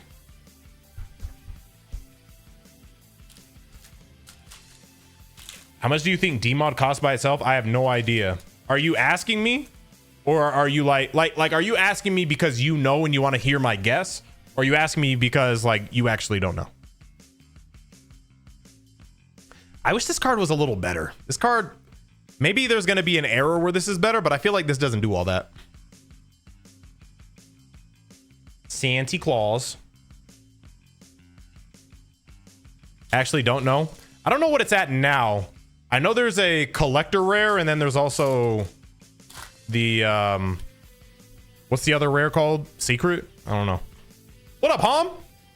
Keep your DMs when you get the chance. You made me nervous. Oh. My boy Hom trying to tap into the darkness. Trying to tap into the darkness of Yu-Gi-Oh. Ew. Ew. I don't like McConko. Ew. McConko. Ew. My boy Hom tapping into the darkness. This is E-Telly support, right? You use E-Telly and then summon this guy because he's a psychic level 3.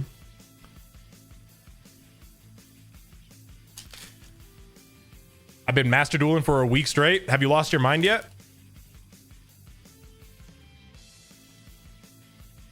Gaze of Timaeus. I did need this. Beautiful. Beautiful, beautiful, beautiful. Important. Need that. Set that to the side. Let's set the cards I need to the side. Like right here.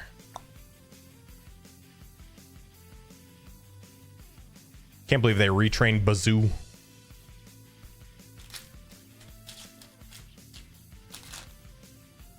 Nice. I only pulled D-Mod, Timmy, and Secrets. What else do you need? What else are you looking for specifically?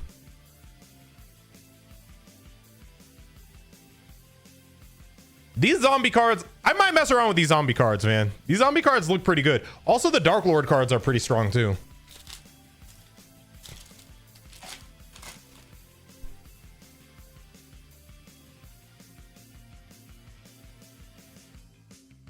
Big Bazoo. What the heck? Oh, Drill. There's a new armed dragon. I didn't even notice that. Probably one more copy of D-Mod, but mainly 2 gays. Yeah. I've been running 2 gays of Timaeus as well. I always got to be careful. The what of Timaeus?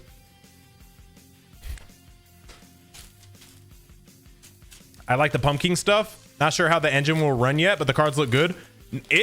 I've seen some combo examples. It looks pretty good, man. Ooh, I didn't know they reprinted Lightning Storm. That's good. That is a net positive. Flying Sea. What does the Flying Sea do? When your opponent normal or specials a monster, you can special summon this card from your hand to your opponent's field in defense. The controller of this card cannot exceed summon. Okay. I mean, against Ryziel, this would have been good, I guess, but I mean, everyone has Link summon. Yeah, that's whatever.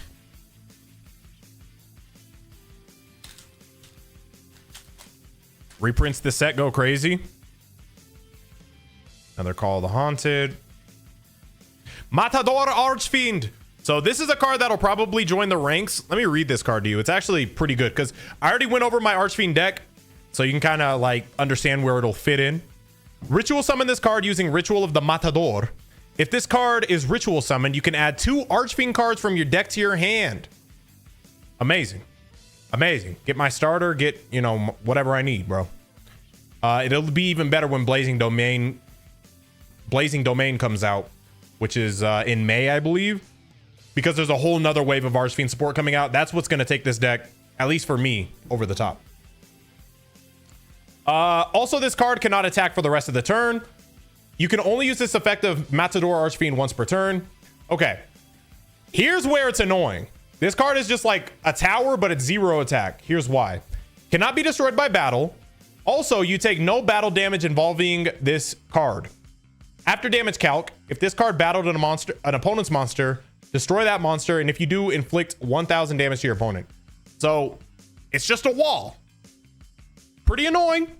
It's really here for its search. Searching 2 cards is always good. That always reads well on any card. But I'm gonna just put this on top of my Archfiend deck. And it can be summoned with my other... It can already be summoned. Like, I could literally throw that into my deck and I can summon it because the ritual spell that I already have. The lighting on this, the glare actually goes crazy. You see the glare on D-Mod down here? Search 2 is insane for everything. Yes. Yes, it is. Speaking of... Somebody mentioned Summon Skull. I was thinking about playing Summon Skull with like Primite with the Archfiend stuff because Summon Skull is like in its text says this card's always treated as Archfiend. But it just didn't work quite as well as the Fiendsmith variant. But I did think about it. I did think about it. Who the heck is this guy?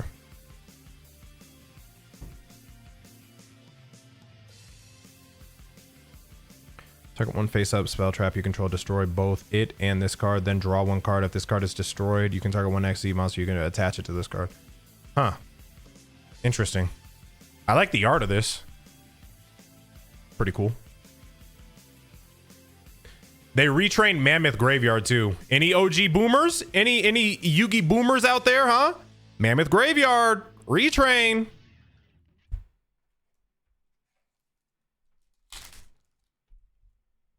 Mammoth Graveyard retrain, come back.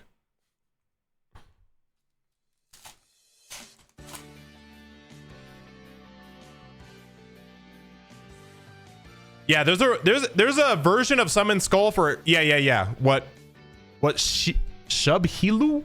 Shubhill? Whatever he said, bro. I had a video with Sam where I summoned every variant of Summon Skull. I had the Synchro out, the Fusion out, the Ritual out, the Exceed out. I'm pretty sure I had all of them out. That was fire. This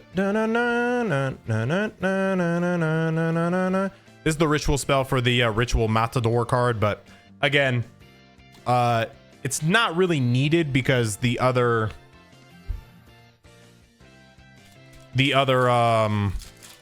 Ritual spell that I already have can summon it without that, so no need to play multiple. Pumpkin, the Great Ghost King. This is the payoff for the Pumpkin King stuff. I almost said Pumpkin Seed. Nothing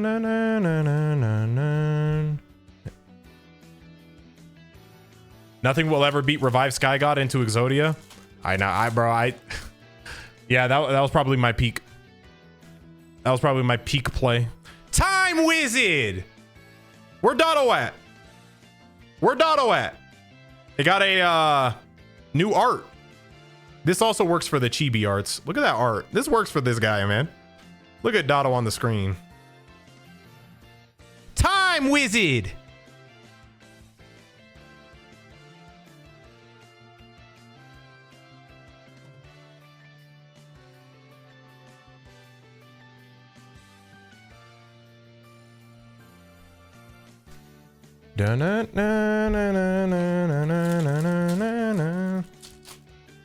Don't summon the DDRs.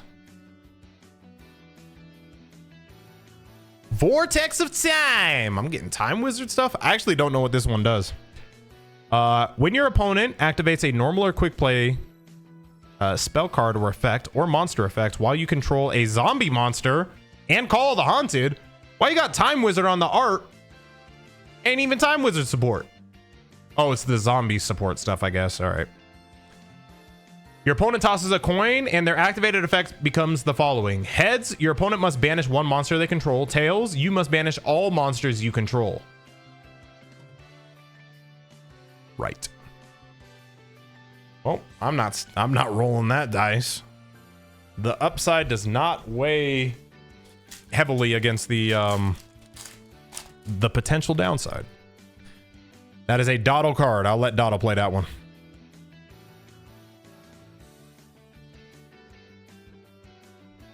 Pumpkin, the King of Ghosts.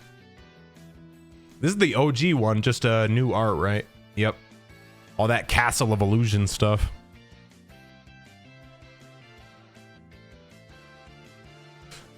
Hey, random. Balvin, are you lurking? I know you're not, but I'm just checking.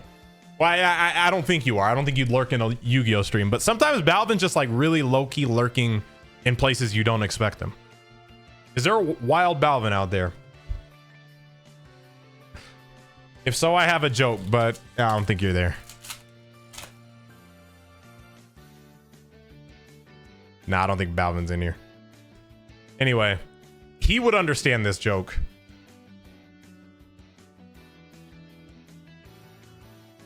No further comment. No further comment.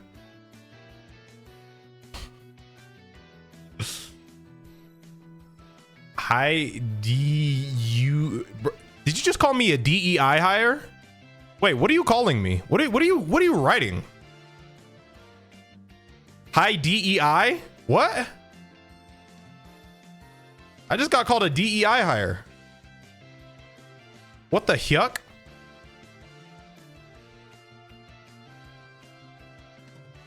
I don't know how I feel about that.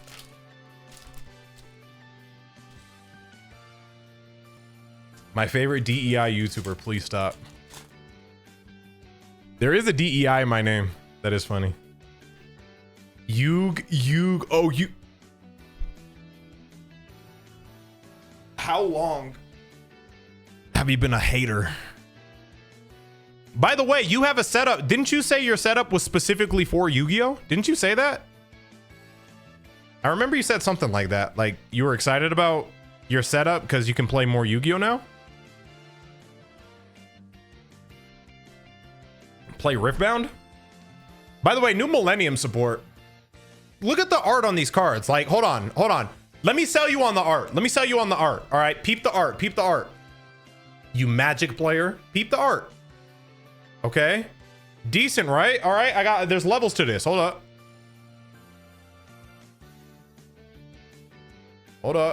Huh? That guy's not swaggy? Dion's fingers crusty. That's because I lift weights and you can barely lift up your sandwich. Big. Hi, Konami. Still sponsoring this, huh?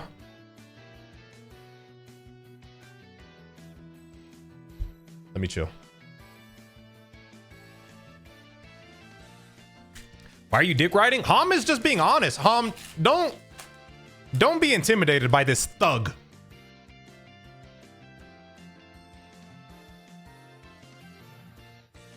Don't be intimidated by this thug. Chaos Distill. Macrocosmo support? Yo, Konami, what are we doing?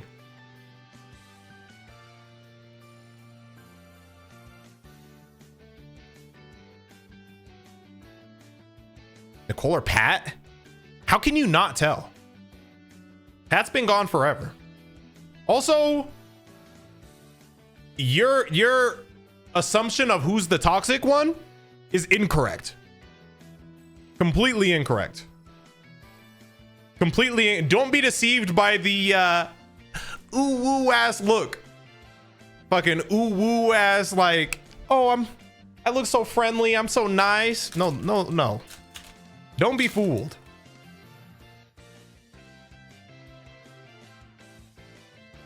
Pat moved out, got a boyfriend, and is moving up in life. Oh.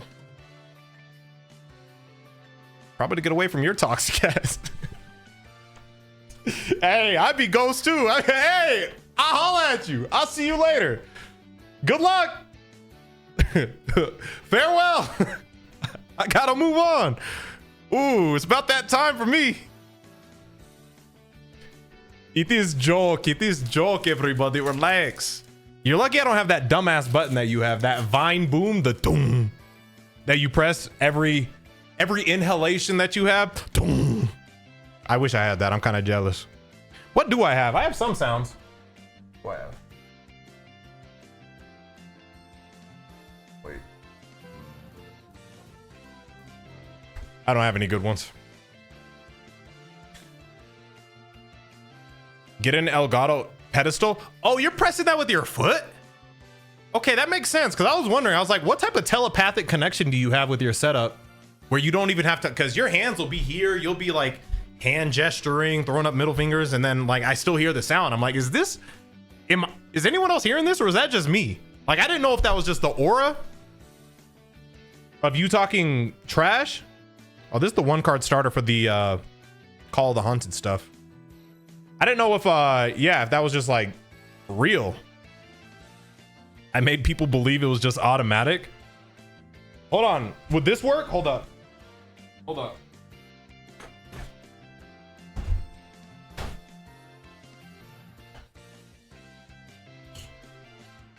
Would my Mario Kart pedals work? You think my Mario Kart pedals would work? Dumbasses. I know they are dumb. They click onto your stream every time. There's got to be something wrong with them. These dumbasses. Got to be something a little wrong with you if you're clicking onto that stream every time.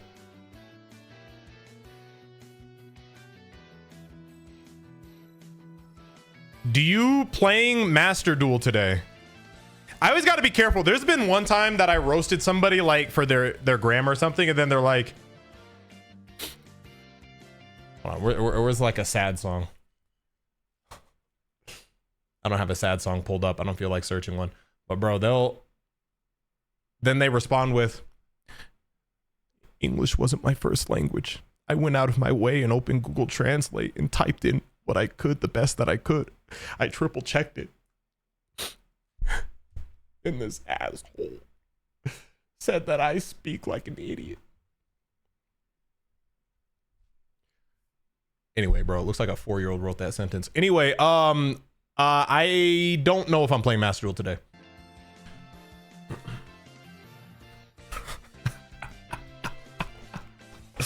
I'm just kidding. If English isn't your first language, I understood what you said, and that is what's important, right? Right, everybody? As long as you understood, that's what's important, all right? But if English is your first language, like, come on. Stop watching those Rakai streams, please. Please. It's not good for your brain.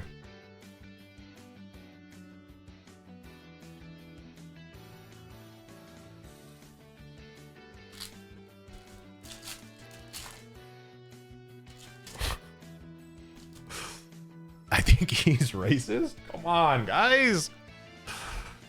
No, I'm not. No, I'm not.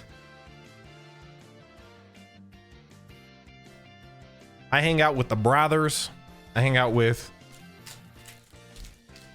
everybody, bro. No discrimination. See, and that's the beauty of Yu-Gi-Oh! Can I say this? Wow, Konami, still watching, huh? The beauty of Yu-Gi-Oh! Anytime I go to my local, people of all different shapes, sizes, races, ethnicities, religious backgrounds, all coming together to play one game that we all love. One thing that we can all find commonality in. And that is Yu-Gi-Oh! I knew somebody was gonna say it, Shapes. I didn't mean to put there's no emphasis on that. I mean, that, you know, there's nothing wrong with that either.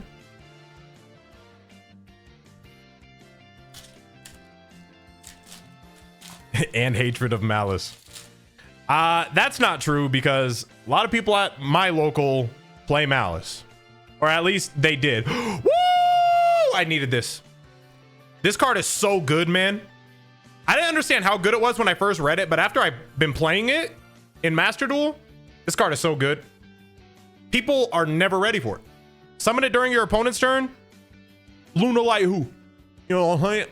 Especially if you have enough. Bro, this against Sky Strikers. Oh, this thing eats off of spells, unaffected by everything. Amazing card. Put that in this file.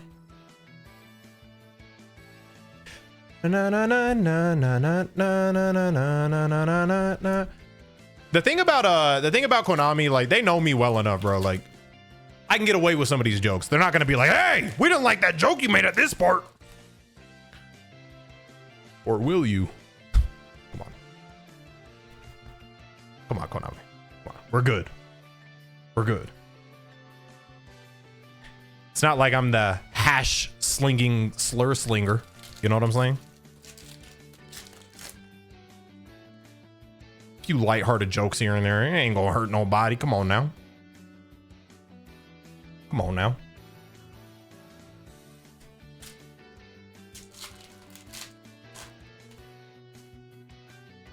Konami gonna send you a tip for all these good jokes? See, that's what I need more of, man. See, look, there's even these cute cards, guys. Wow. Wow. Not my cup of tea, though. You guys know me. I like monsters. I like a monster card. You know they're called monster cards, right, guys? I like when monsters look like monsters. That's so funny. This is a monster card, by the way. I summon my monster! Maiden in love.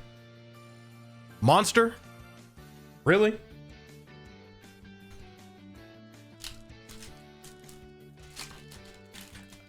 I'm back from lifting heavy objects. What'd you pull? Nothing crazy. We are on the Mesa Muertos right now. I never pulled the crown.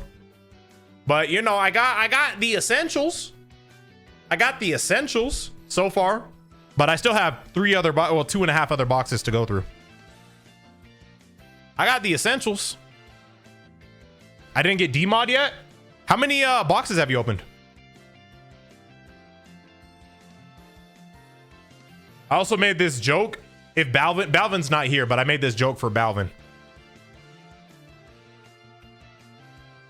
I'm not gonna say anything else.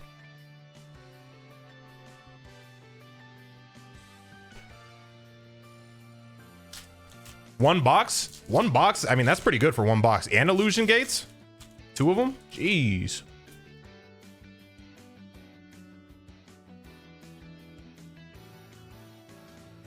All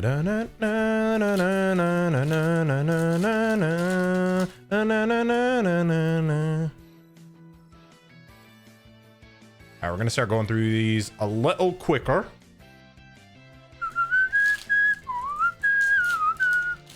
They forgot to include text.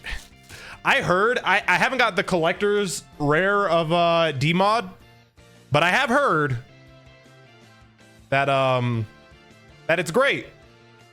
Hi, Konami.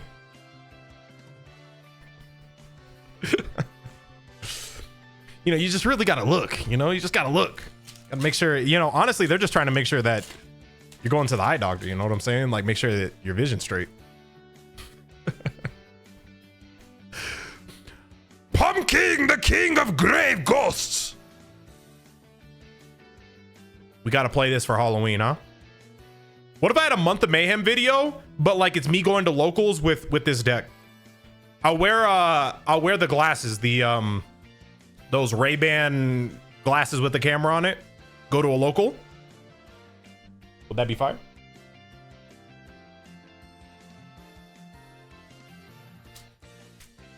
That would be gas. You know what I'm saying?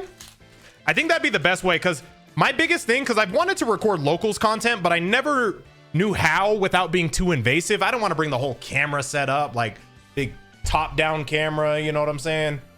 Even though that would like give me the best quality, I don't want to do all that, you know? But those glasses, okay. But you know me, I'm a hippie. I'm gonna have to get like anti-EMF stuff, you know, to go on the, you know what I'm saying? Like, cause I don't want it like leaching into my brain, you know what I'm saying? But you know, that it's just hippie talk. Don't mind me. Don't mind me. It's just crazy. You know, I'm just a crazy guy. I'm just a crazy guy. My fault. My fault. Mute up. My fault. Let me mute that one up. My fault. Do you have to leave in like an hour? Yes. Don't make me nervous. Yes, I do. Dun dun dun dun dun dun dun dun dun.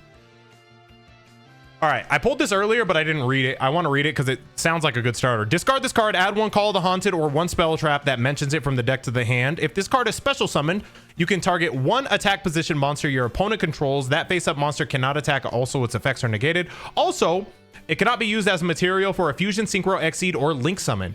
You can only use each of... Ooh, I get it, because it's like Medusa. So it's like frozen. You're staring at it with your snake hair and your big googly eyes, freezing it in place so it can't become an extra deck monster. That's pretty cool. And also you discard it, but then you add Call of the Haunted, so you use Call of the Haunted to bring it back out. Shut down a combo. Sounds pretty good.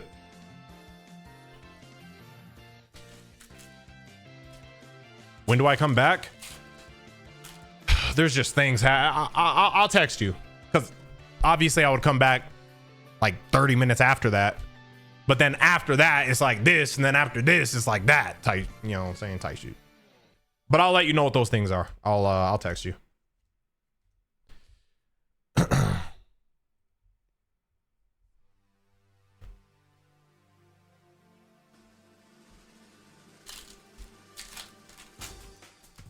Hey. Hey. Hey. Hey. Hey, hey. Hey, hey. Bow, bow, bow, bow, bow, bow.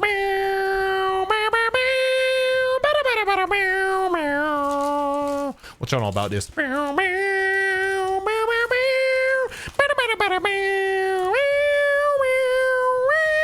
could have been the #1 beatboxer on earth if I wasn't cooking over here with this, you know what I'm saying?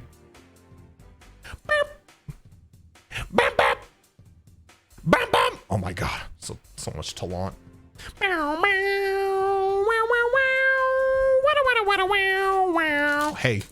Hey, I'll turn it up, don't worry.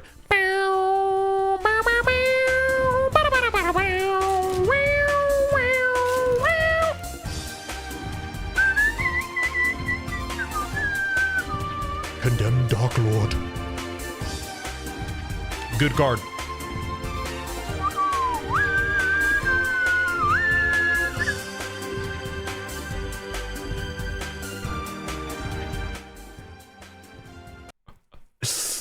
Hey pal, remember when you also said you were gonna play golf with me last night and then I watched you go offline and I wasn't crying or anything?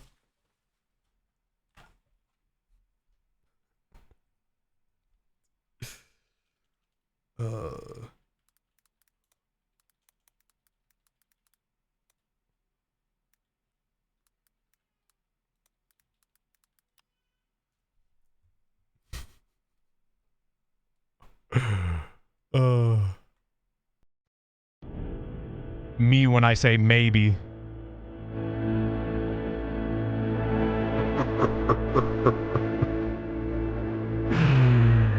I'm safe no matter what I do because I said maybe.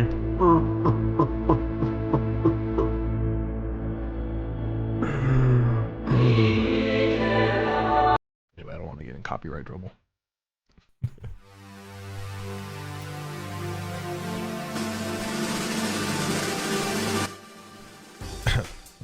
I said maybe, bro. I didn't know. We should have, honestly, that is on me. I should have just finished that one duel and then started playing. But I played like 3 other duels after that. And then one thing led to another and I had to leave, bro. Like, my bad. Can I say sorry? My fault. How about I just say my bad, bro?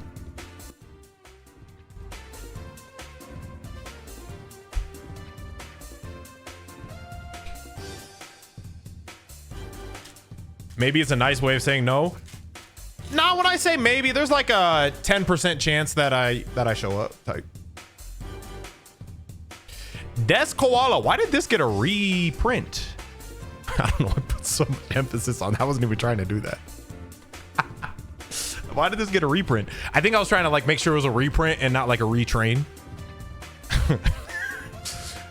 Inflict 400 damage to your opponent for each card in their hand. Why do they reprint this? Oh, for the chibi art? See, this works for the chibi art, by the way. My issue with... I don't want to say issue with chibi art, because it's like, at the end of the day, it's whatever. But when they have a card that has so much aura, and then they take away all of its aura for the chibi stuff, I'm like, man, who are you appealing to? I want my monsters to look like monsters. Like, don't take somebody who has all the sauce, all the drip in the world, and then turn them into a chibi. Loss of aura. They did that to Diabell with the chibi. It's like, man, where are their aura? Bro, this is Elemental Hero Sparkman if he was on like PBS Kids or something. I got electricity. I'm gonna shock you. Whoa! I'm Elemental Hero Sparkman. Whoa!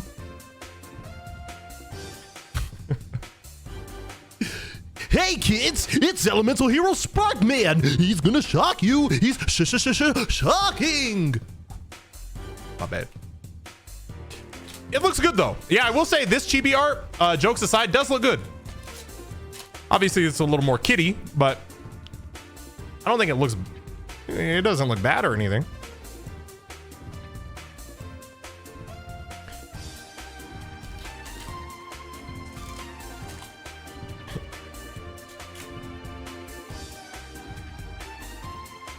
Let me see what the Diabell looks like. I actually don't know if I've... I'm not gonna put it on... It doesn't look too bad. I mean, obviously it is a loss. Hiccup, burp. It is a loss of aura a little bit, but... Yeah, I would definitely be playing the original. If I was playing that card. Boom, boom, bum, bum. Them including Silvera in it makes me sick, but still. Oh, makes it sick. I was like, why does that make you sick? That's kind of cool of me, but you mean to make it sick. That is a completely different sentence. All right, we got 2 more boxes of Maze of Muertos. Bum, bum. I heard, I don't know if this is true, but I've heard from some people at my local, and you guys can confirm or deny it, that some of the Dark Magician stuff seems to be kind of short printed. I don't know if that's true. Something I heard. Could be false, could be blatantly false. SeeReax about to pull Uriah.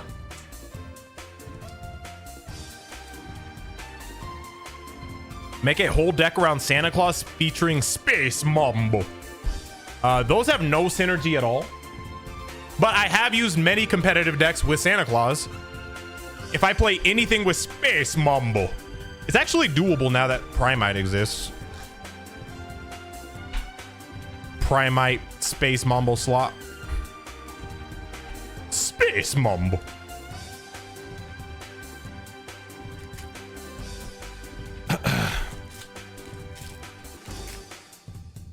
Bum bum. Bum bum. Bum bum bum bum. What does this do?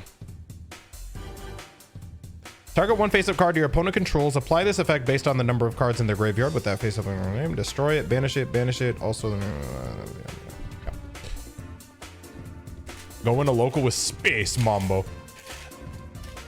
I don't know how everyone's locals are typically, but my locals is like comp. Like they're good. So basically my point is, if I pulled up with Space Mambo, right, you know what I mean? Like I could for the meme, but it would just be like Primite's the only engine. I'd have to find other water / fish support that can blend well with Space Mambo. I'm not saying it's impossible. I'm just saying, ooh, I didn't even know they reprinted Purge. That's nice. I mean, I already have 3, but that's nice for the people who don't have Purge. A little bit of a lower rarity, easier to pull sort of situation.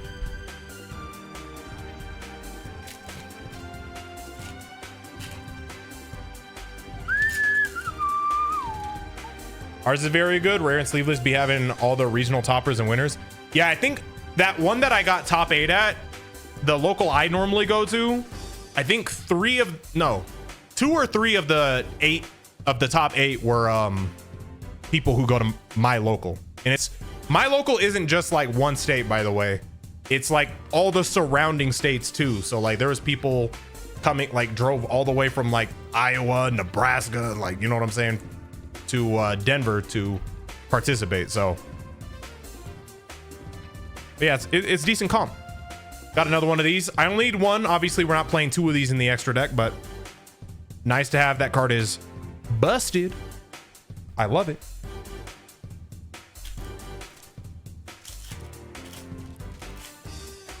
Underrated, bro. I was talking about it. You weren't here, but I've won so many games with that card because people didn't know how to out it, or they thought they could run over it. But then obviously damage step counts up all the spells in both of our graveyards, gain that attack, and it's permanent gain, and it's unaffected by all monster effects. It's tough to deal with if you don't know how to read, which a lot of people don't. Yep, you summon it during I mean, you could summon it during your turn or their turn, but well, it depends on how you summon it. Obviously, if you summon it with Gaze of Timaeus, you want to summon it anyway. But yeah, no, that card is really good. I've gotten Uriah a lot, not the alt art though. I don't know why they printed that. Well, that was back when Dark Magician had almost nothing. I have that card too. Hold up. Because I thought of that a long time ago. Before we even knew Dark Magician support was coming out, I saw that card and I was like, man, how can I make this card work? Obviously, without the support, I didn't find how to do that. I'm 99% sure I have that card. Another card that I think is really cool. This card is so cool. I wish they would release this. Palladium Oracle Mana. It's not extremely strong or anything, but it's cool. It's another Palladium. This basically, your Soul Servant, if you were playing all of the cards, could draw you 4 cards. But yeah, it's pretty cool. Trying to see if I have the ritual monster that Dino is talking about. Not in this stat. I do have it. I'm just trying to see if it's near me.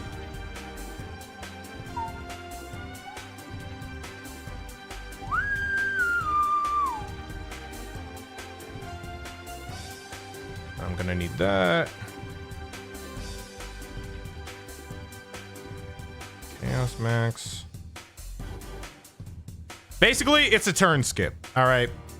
I don't know whether or not I'll find it right now, but I love this alt art, by the way. The card isn't good enough to like warrant playing, but this Dark Magician, the Dragon Knight, I like the art of this.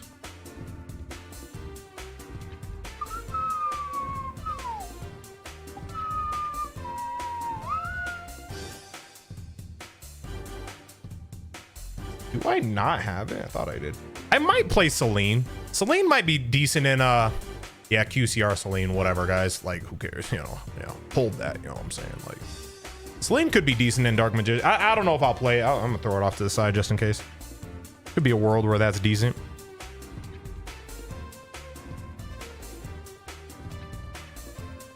All right, then this is bulk right here.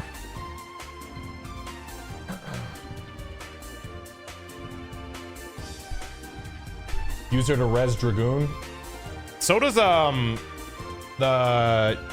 Chaos guy. The Fusion Chaos.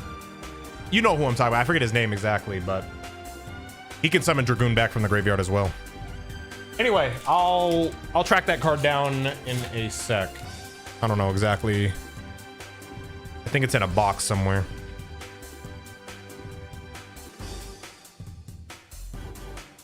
I lied. It's driving me crazy. I'm going to find it right now after I open this pack.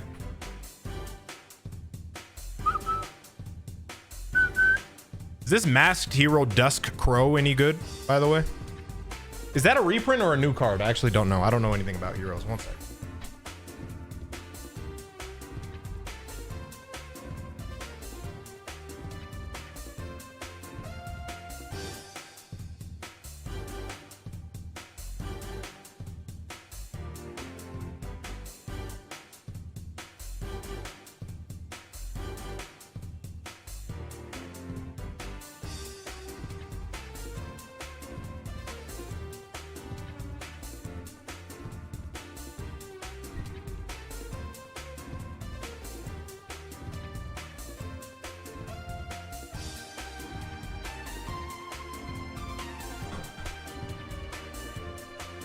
I think I found it.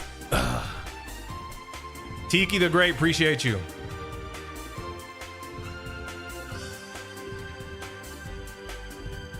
There it is. I knew I had it somewhere. Boom. Why is this card not in a sleeve, SeeReax? Because I'm a bot. So this is, let me read this card to you guys so you can understand why it's scary, okay? Ritual summon this card using Chaos form. You can also use it with Secrets of Dark Magic because that can either ritual summon or basically it's easy to summon this, okay? So have that in mind. Easy to summon this. You contribute one monster.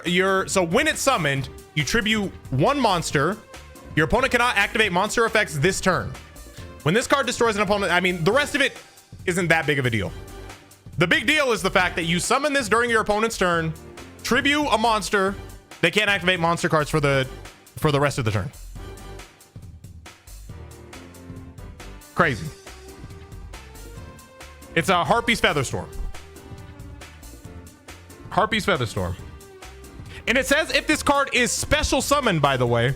So if you have a way to summon this back out of the graveyard like Celine, then you could just rinse and repeat. When this card destroys an opponent's monster by battle, you can target one spell in your graveyard, add it to your hand. Yeah, that's not as big of a deal. But turning off your opponent's ability to activate any monster effects, pretty crazy. Sad this card won't ever come out in Master Duel. It's not sad, actually. It's bittersweet, right? So if you guys didn't know, because the art of this is by Takahashi, I don't know exactly, like, you can even see his signature in the top right corner. It's in red text. Obviously very unfortunate events that occurred, you know, with his passing. I don't know if it's just out of a certain level of respect, because in my eyes, and this is just my opinion, I'm not, you know, going back and forth because, you know, I'm sure they have their reasons. Maybe there's something that he wrote out that I don't know. But in my eyes, you respect him more by releasing the cards that he drew. You know what I mean? Like, to honor him, to let us, like, you know, look at this art, to play with the cards that he made. In my eyes. But there's some gray area with what happened. And for whatever reason, maybe they'll clarify it someday. They don't post these. Did you pull it warped like that? I didn't pull it at all. I purchased this like 3 years ago, not knowing if I would ever use it, but it's looking like I might.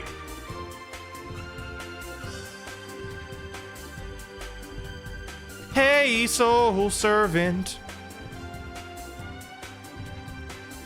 I have other random cards in here. Dragoon. I have a QCR Dragoon somewhere. I think it's in a binder or something. Prep, illusion. I have QCRs of this too somewhere, but I'll track them down later. Souls. Oh, Master of Chaos. That's who I was talking about. Can also summon Dragoon back if needed. This is the OTK man's. Master of Chaos.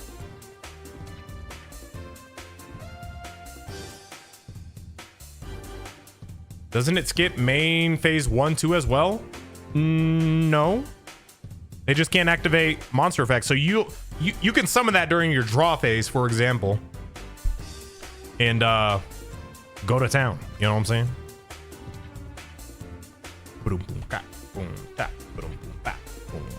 All right, let's finish open these.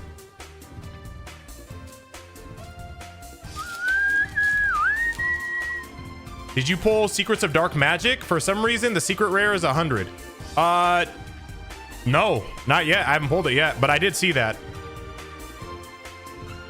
I'll pull it within the next 3 packs just because we brought it up. Within the next 3 packs, I'm gonna pull it.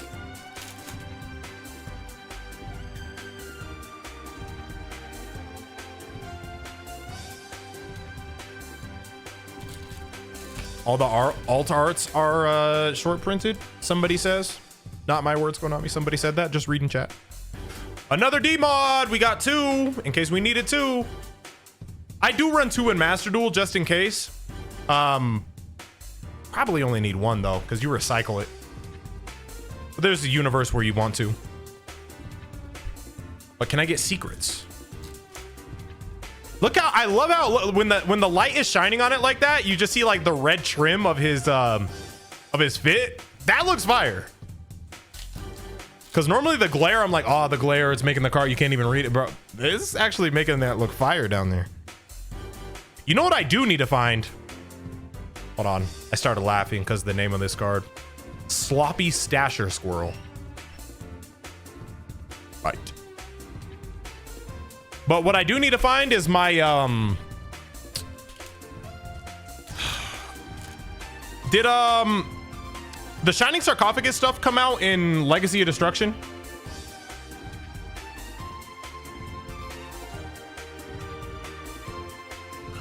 It did come out in Legacy of Destruction. One more.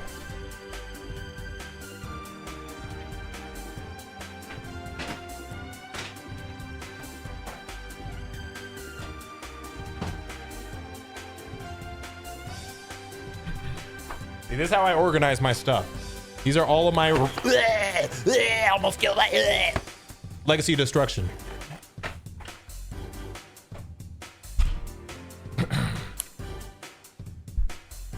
Let me see what I have. I don't know if I have it, but I'm gonna see. But yeah, I just have boxes from like all the stuff that I've pulled. Like this is completely full of just bulk, and then on this side is the more rare cards or whatever. Let's see what I have. Okay, that's a good sign. I do have a Shining Sark. I do have 2 Shining Sarks. I don't know what I have, so I'm not playing these. Barudras. Not playing that. I do need a... I've been playing... This card is crazy. I've been playing 1 of on this as a board breaker. Nuts. I don't even need 2 Shining Sarks, low key. I'm gonna play 2. Like, I'm fine with 2. What I need is 3 of... I do need 3 of Apprentice, though. IMO. Did Apprentice also come out in this, or did Apprentice come out in a different set?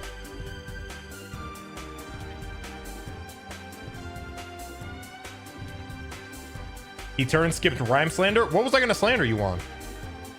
The Silent Magician thing?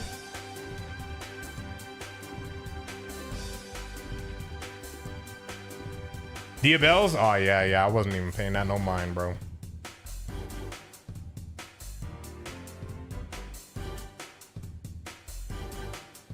Insight Alliance. Okay, thank you. Yeah, you saved me some time. I was about to start sifting through all these cards. See if I had it. All right. Let me see if I pulled the Apprentice.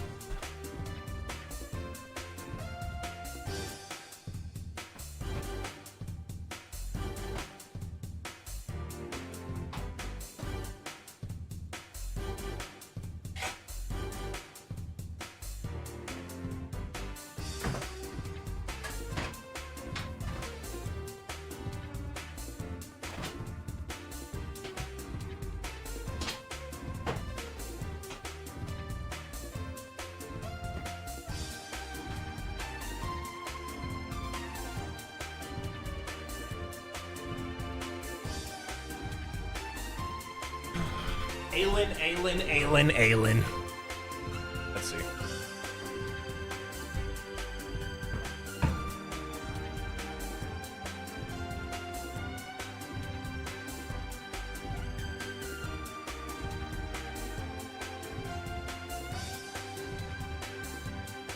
Surely I do, right? Maybe I don't.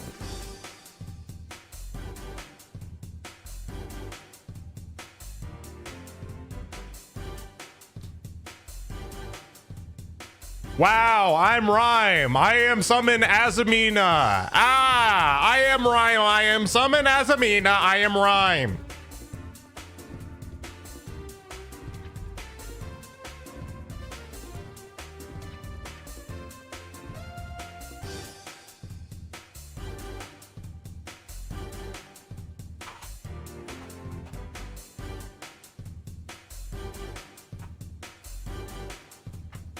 Dino's been trying to cope and say that the White Forest cards are Latina.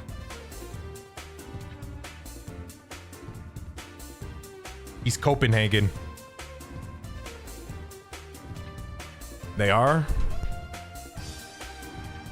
They in the White Forest, Dino. Come on. Come on. Yeah, what? Oh, that bubble. Shut up. Man.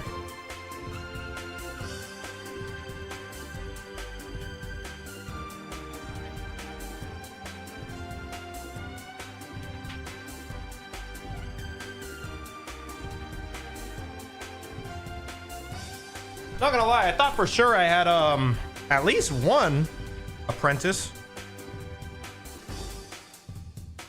The Dark Magician Girl Shining Sark card or whatever. I thought I did. At least one. Am I really about to have to buy Triodin things?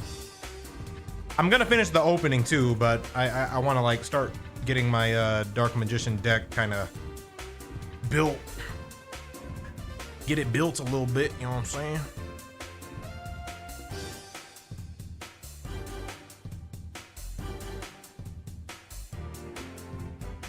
Every name is of Latin origin. I mean, they're Latina, bro. You could be white, born here, and then name your son Emilio. I don't mean he's suddenly Latino. Motherfucker could look like a Tyler named Emilio. You know what I'm saying? No offense, Tyler. AKA Nelly. No offense. That was just the first name that came to mind. Just the first name that came to mind.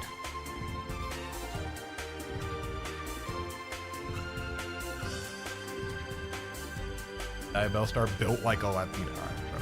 We see where your mind at.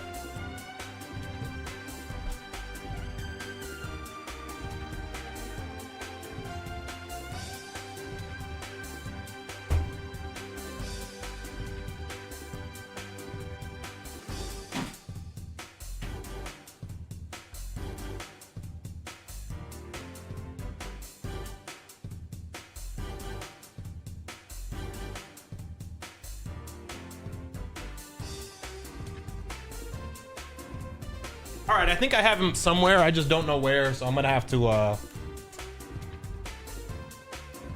to track him down, I guess.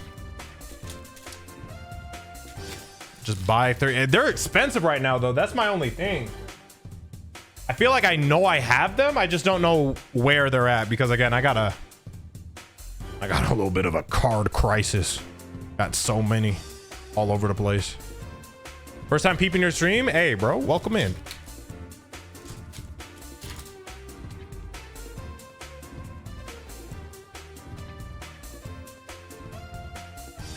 Hey, y'all, find you someone who gets excited about you the same way Dino gets excited about White Forest cards, bro. That's what y'all need.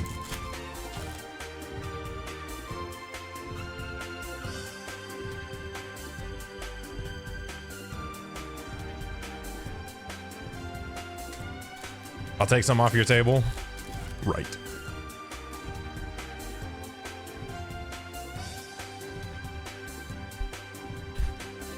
Been watching you since Xenoverse on YouTube. I still do Xenoverse on YouTube sometimes. There should be a video that dropped 40 minutes ago, I think. But glad to hear that, bro. Thank you.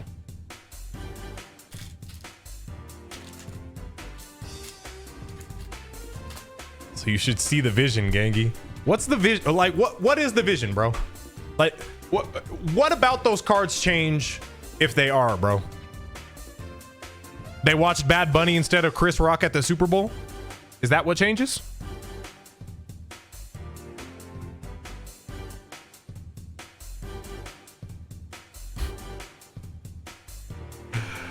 Oh my God.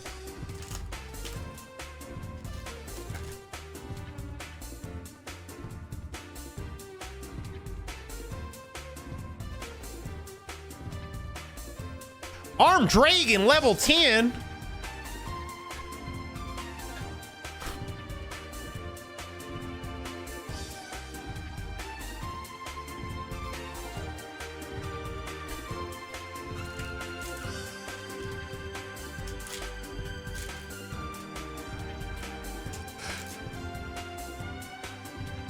Hey, just Vegito. It's okay, man. They're just a drawing.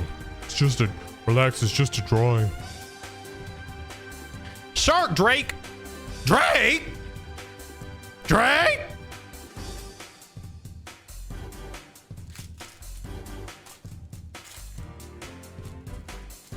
I mean, maybe if Diabell is Latina, I won't impermit.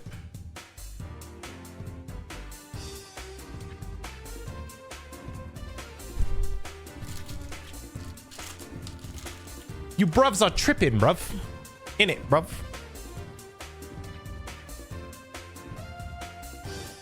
Boom, boom, pa, boom, pa, boom, boom, pa, boom, pa, boom, boom, pa.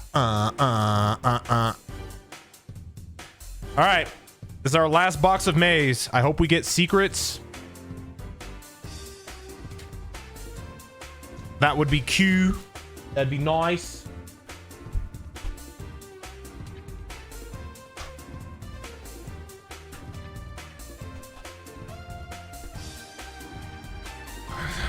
Organize this a little more. It's kind of messy all over the place.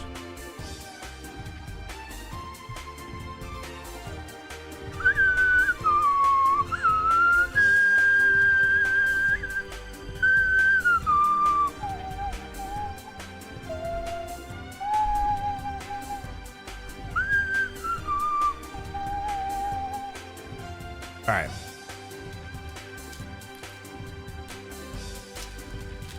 Now we can talk if Lady Labyrinth is a Latina. I don't think so. Those are like, those remind me of like Lady Dimitrescu or whatever from Resident Evil Village. That's what they're that like coded. Like, oh, posh. At least that's the way I see the Labyrinth cards.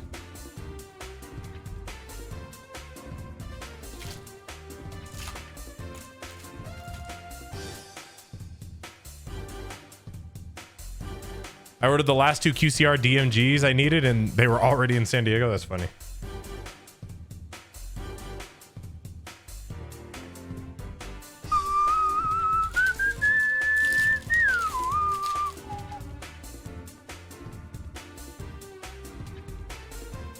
Guys, can I never mind. No, say it. No, say it. I can never say never mind in peace. I already know motherfuckers. Oh, say it. What were you gonna say? Say it. Say it. Nah, say it.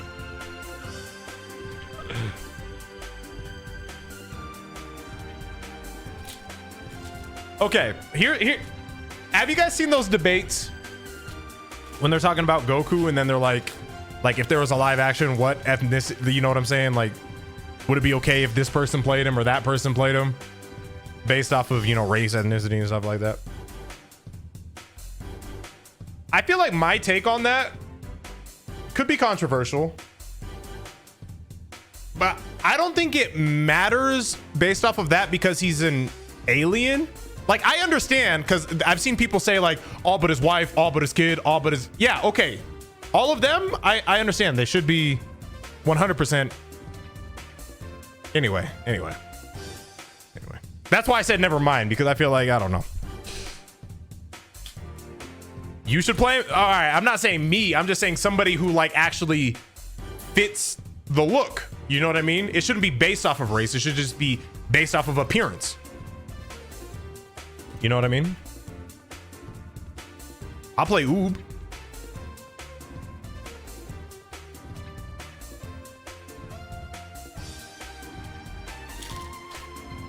Did you show the cool card too that you got or nah? No. Oh, speaking of cool card, Illusion Gate. You guys haven't seen this card? I'll read it to you. Pay half of your life points to destroy as many monsters your opponent controls as possible. Gasp! Then you can summon special summon one monster from your opponent's graveyard to the field, ignoring its summon conditions. You can only apply this effect of Illusion Gate once per duel. So a once per duel Dark Hole not even Dark Hole, Raigeki slash Monster Reborn from your opponent's graveyard. The card's crazy board breaker, but it's scary because it's once per duel. So it's like, do you run multiple of these and just hope you see it? But then like, what if you see multiple and you're like, oh man, I only can use one. I guess if the first one gets negated. Anyway, cool card. Happy to pull that. It'd actually be fire too if they were playing a dark spellcaster, right? Like blow up their board, summon their dark spellcaster, then you've met the requirements to summon Dark Magician of Destruction. Since this is a spell, obviously. Pretty fire. I sent on disc. Let me see what you sent on disc after I play the next song. We just heard this.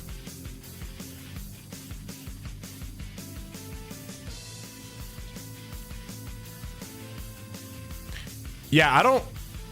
Yeah. I don't know if Yeah, Dino, hold up. I did show my deck already. I was, I did that. But the other thing, I'm not 100% sure. Pumpkin, the king of grave ghosts.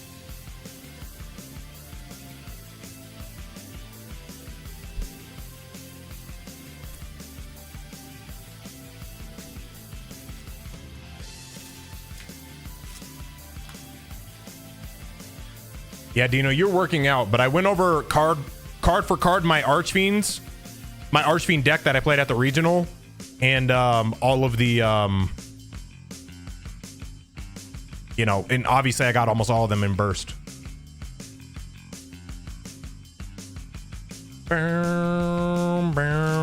Yeah, Dino, I know that last thing too. Trust, bro. I don't read all the time, but this time I did. I read.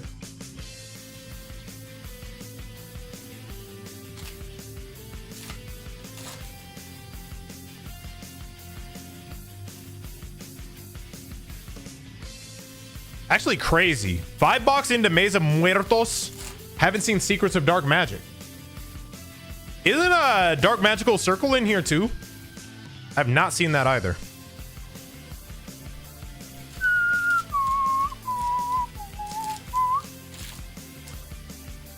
I want you guys to know Dino sent an insult at me, but then he had a typo in the insult, so it's funny. Especially considering he was calling me a variation of stupid / idiot, but then he spelled it wrong. Spelled the word wrong. Funny. It's funny. Ironic.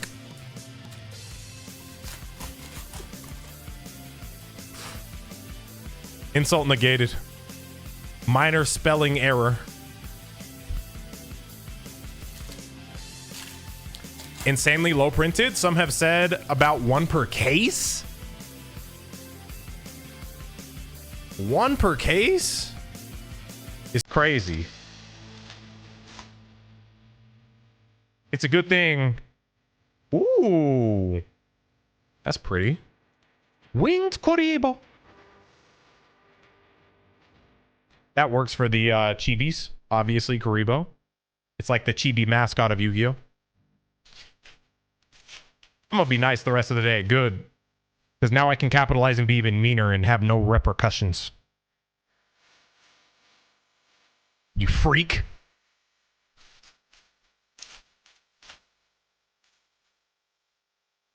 Oh, bro, I like the white forest. Oh, do you want me to fix the transmission?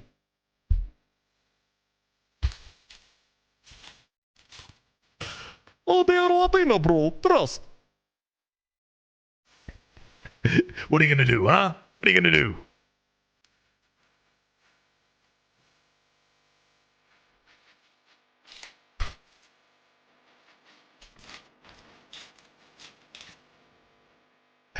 I'd make fun of you for playing Ryzeal that one time, but you'd mirror force my Snake Eyes into my face. Snake Eyes is cooler than Ryzeal, for sure. My defense for Ryzeal was simple. I hadn't played IRL Yu-Gi-Oh! Pretty much ever at a local, and I didn't know what the modern metagame looked like at all because I only played Master Duel at that time. So I was like, all right, what's like a simple deck to kind of like, you know, figure out the game? And the best way to know your enemy is by being their friend for a little bit, you know what I'm saying? So I was homies with Ryzeal for one local, by the way. It was like one local I went to with Ryzeal. No, two. I went to two locals with Ryzeal. When it was brand new, I lost the first one because I didn't know. And then I actually won the next one. And then I never played it again. Yep, that was my story. And then I've just been caught up in playing Yu-Gi-Oh! IRL ever since. But Snake Eyes is cool. Like, unpopular opinion. I know a lot of people despised Snake Eyes. And I think I don't like when any deck is played like way too much, where it's like way too frequent that you run into it. So I had that going against it. But aesthetically, the big Flamber's dragon, the little things searching out the little thing, you know what I'm saying? It's like embers of a fire, Loki, because they're pyro, you know what I'm saying? And I thought Snake Eyes was pretty cool. Aesthetically. Promethean Princess, cool. Unban OSS? Yeah, I think that would be inconsequential now, probably. All right, last pack. Secrets of Dark Magic or nah? Flick, flick, flick. Pat, pat, pat, rub. It didn't work. It didn't work, dingy. All right. That is it. Let me take care of this trash before I forget. Let me know if you guys are like me, bro. If I don't like take care of something immediately, it'll just sit there. It'll just sit there. I'll forget about it. It'll lose priority to me. Bubble wrap. I am still child.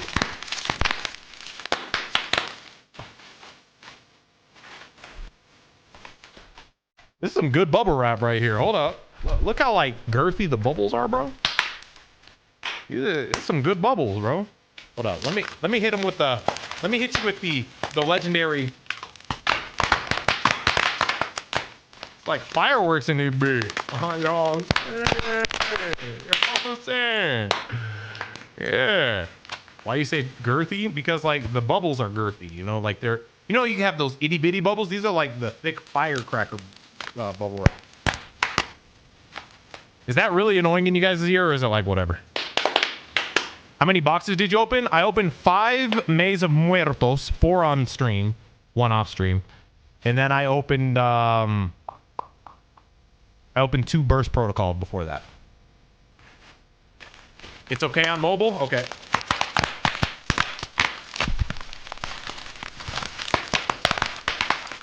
I'm popping all of these. Grown ass man, by the way.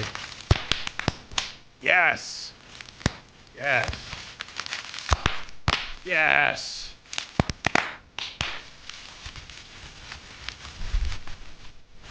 all cracked. Konami sent me, by the way, the Burst Protocol. Thank you to Konami. I got the Maze of Muertos on my own. But I wouldn't be able to play one of my favorite decks of all time if it wasn't for them supporting the Archfiends. This one came out in Maze of Muertos. I will probably play this as well. I'm a little worried about the extra ritual brick, but the upside is really good. Search 2 Archfiend cards. Pretty good. and it's a wall, can't be destroyed. You know what I'm saying? Anyway, yeah, thank you to Konami for sponsoring. That's going to be the end of the sponsored portion of the stream. Actually, it's probably the end of the end.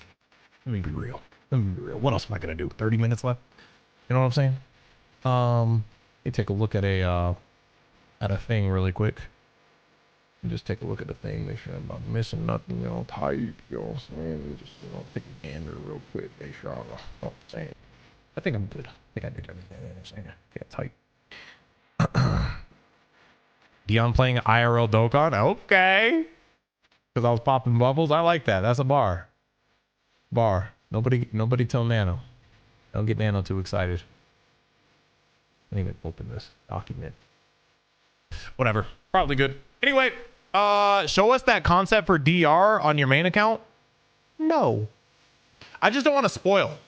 That's my biggest thing. Like, I know where I want to take the deck now. It's going to be hard to get all the cards that I need, especially considering the URs and stuff like that. But I just don't want to spoil. It's like spoiling what the final boss looks like in a video game, right? But you'll see. I mean, I'm going to like slowly be trying to like get these cards. So you'll see what it looks like as long as I pull everything. Anyway.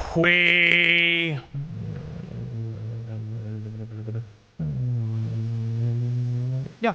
Okay. Yeah. Thanks for coming by, everybody. I will see y'all when I see y'all. When do you see the DR series ending? When it ends. When it ends, boy. When it ends. Goodbye. Goodbye, everybody. Goodbye.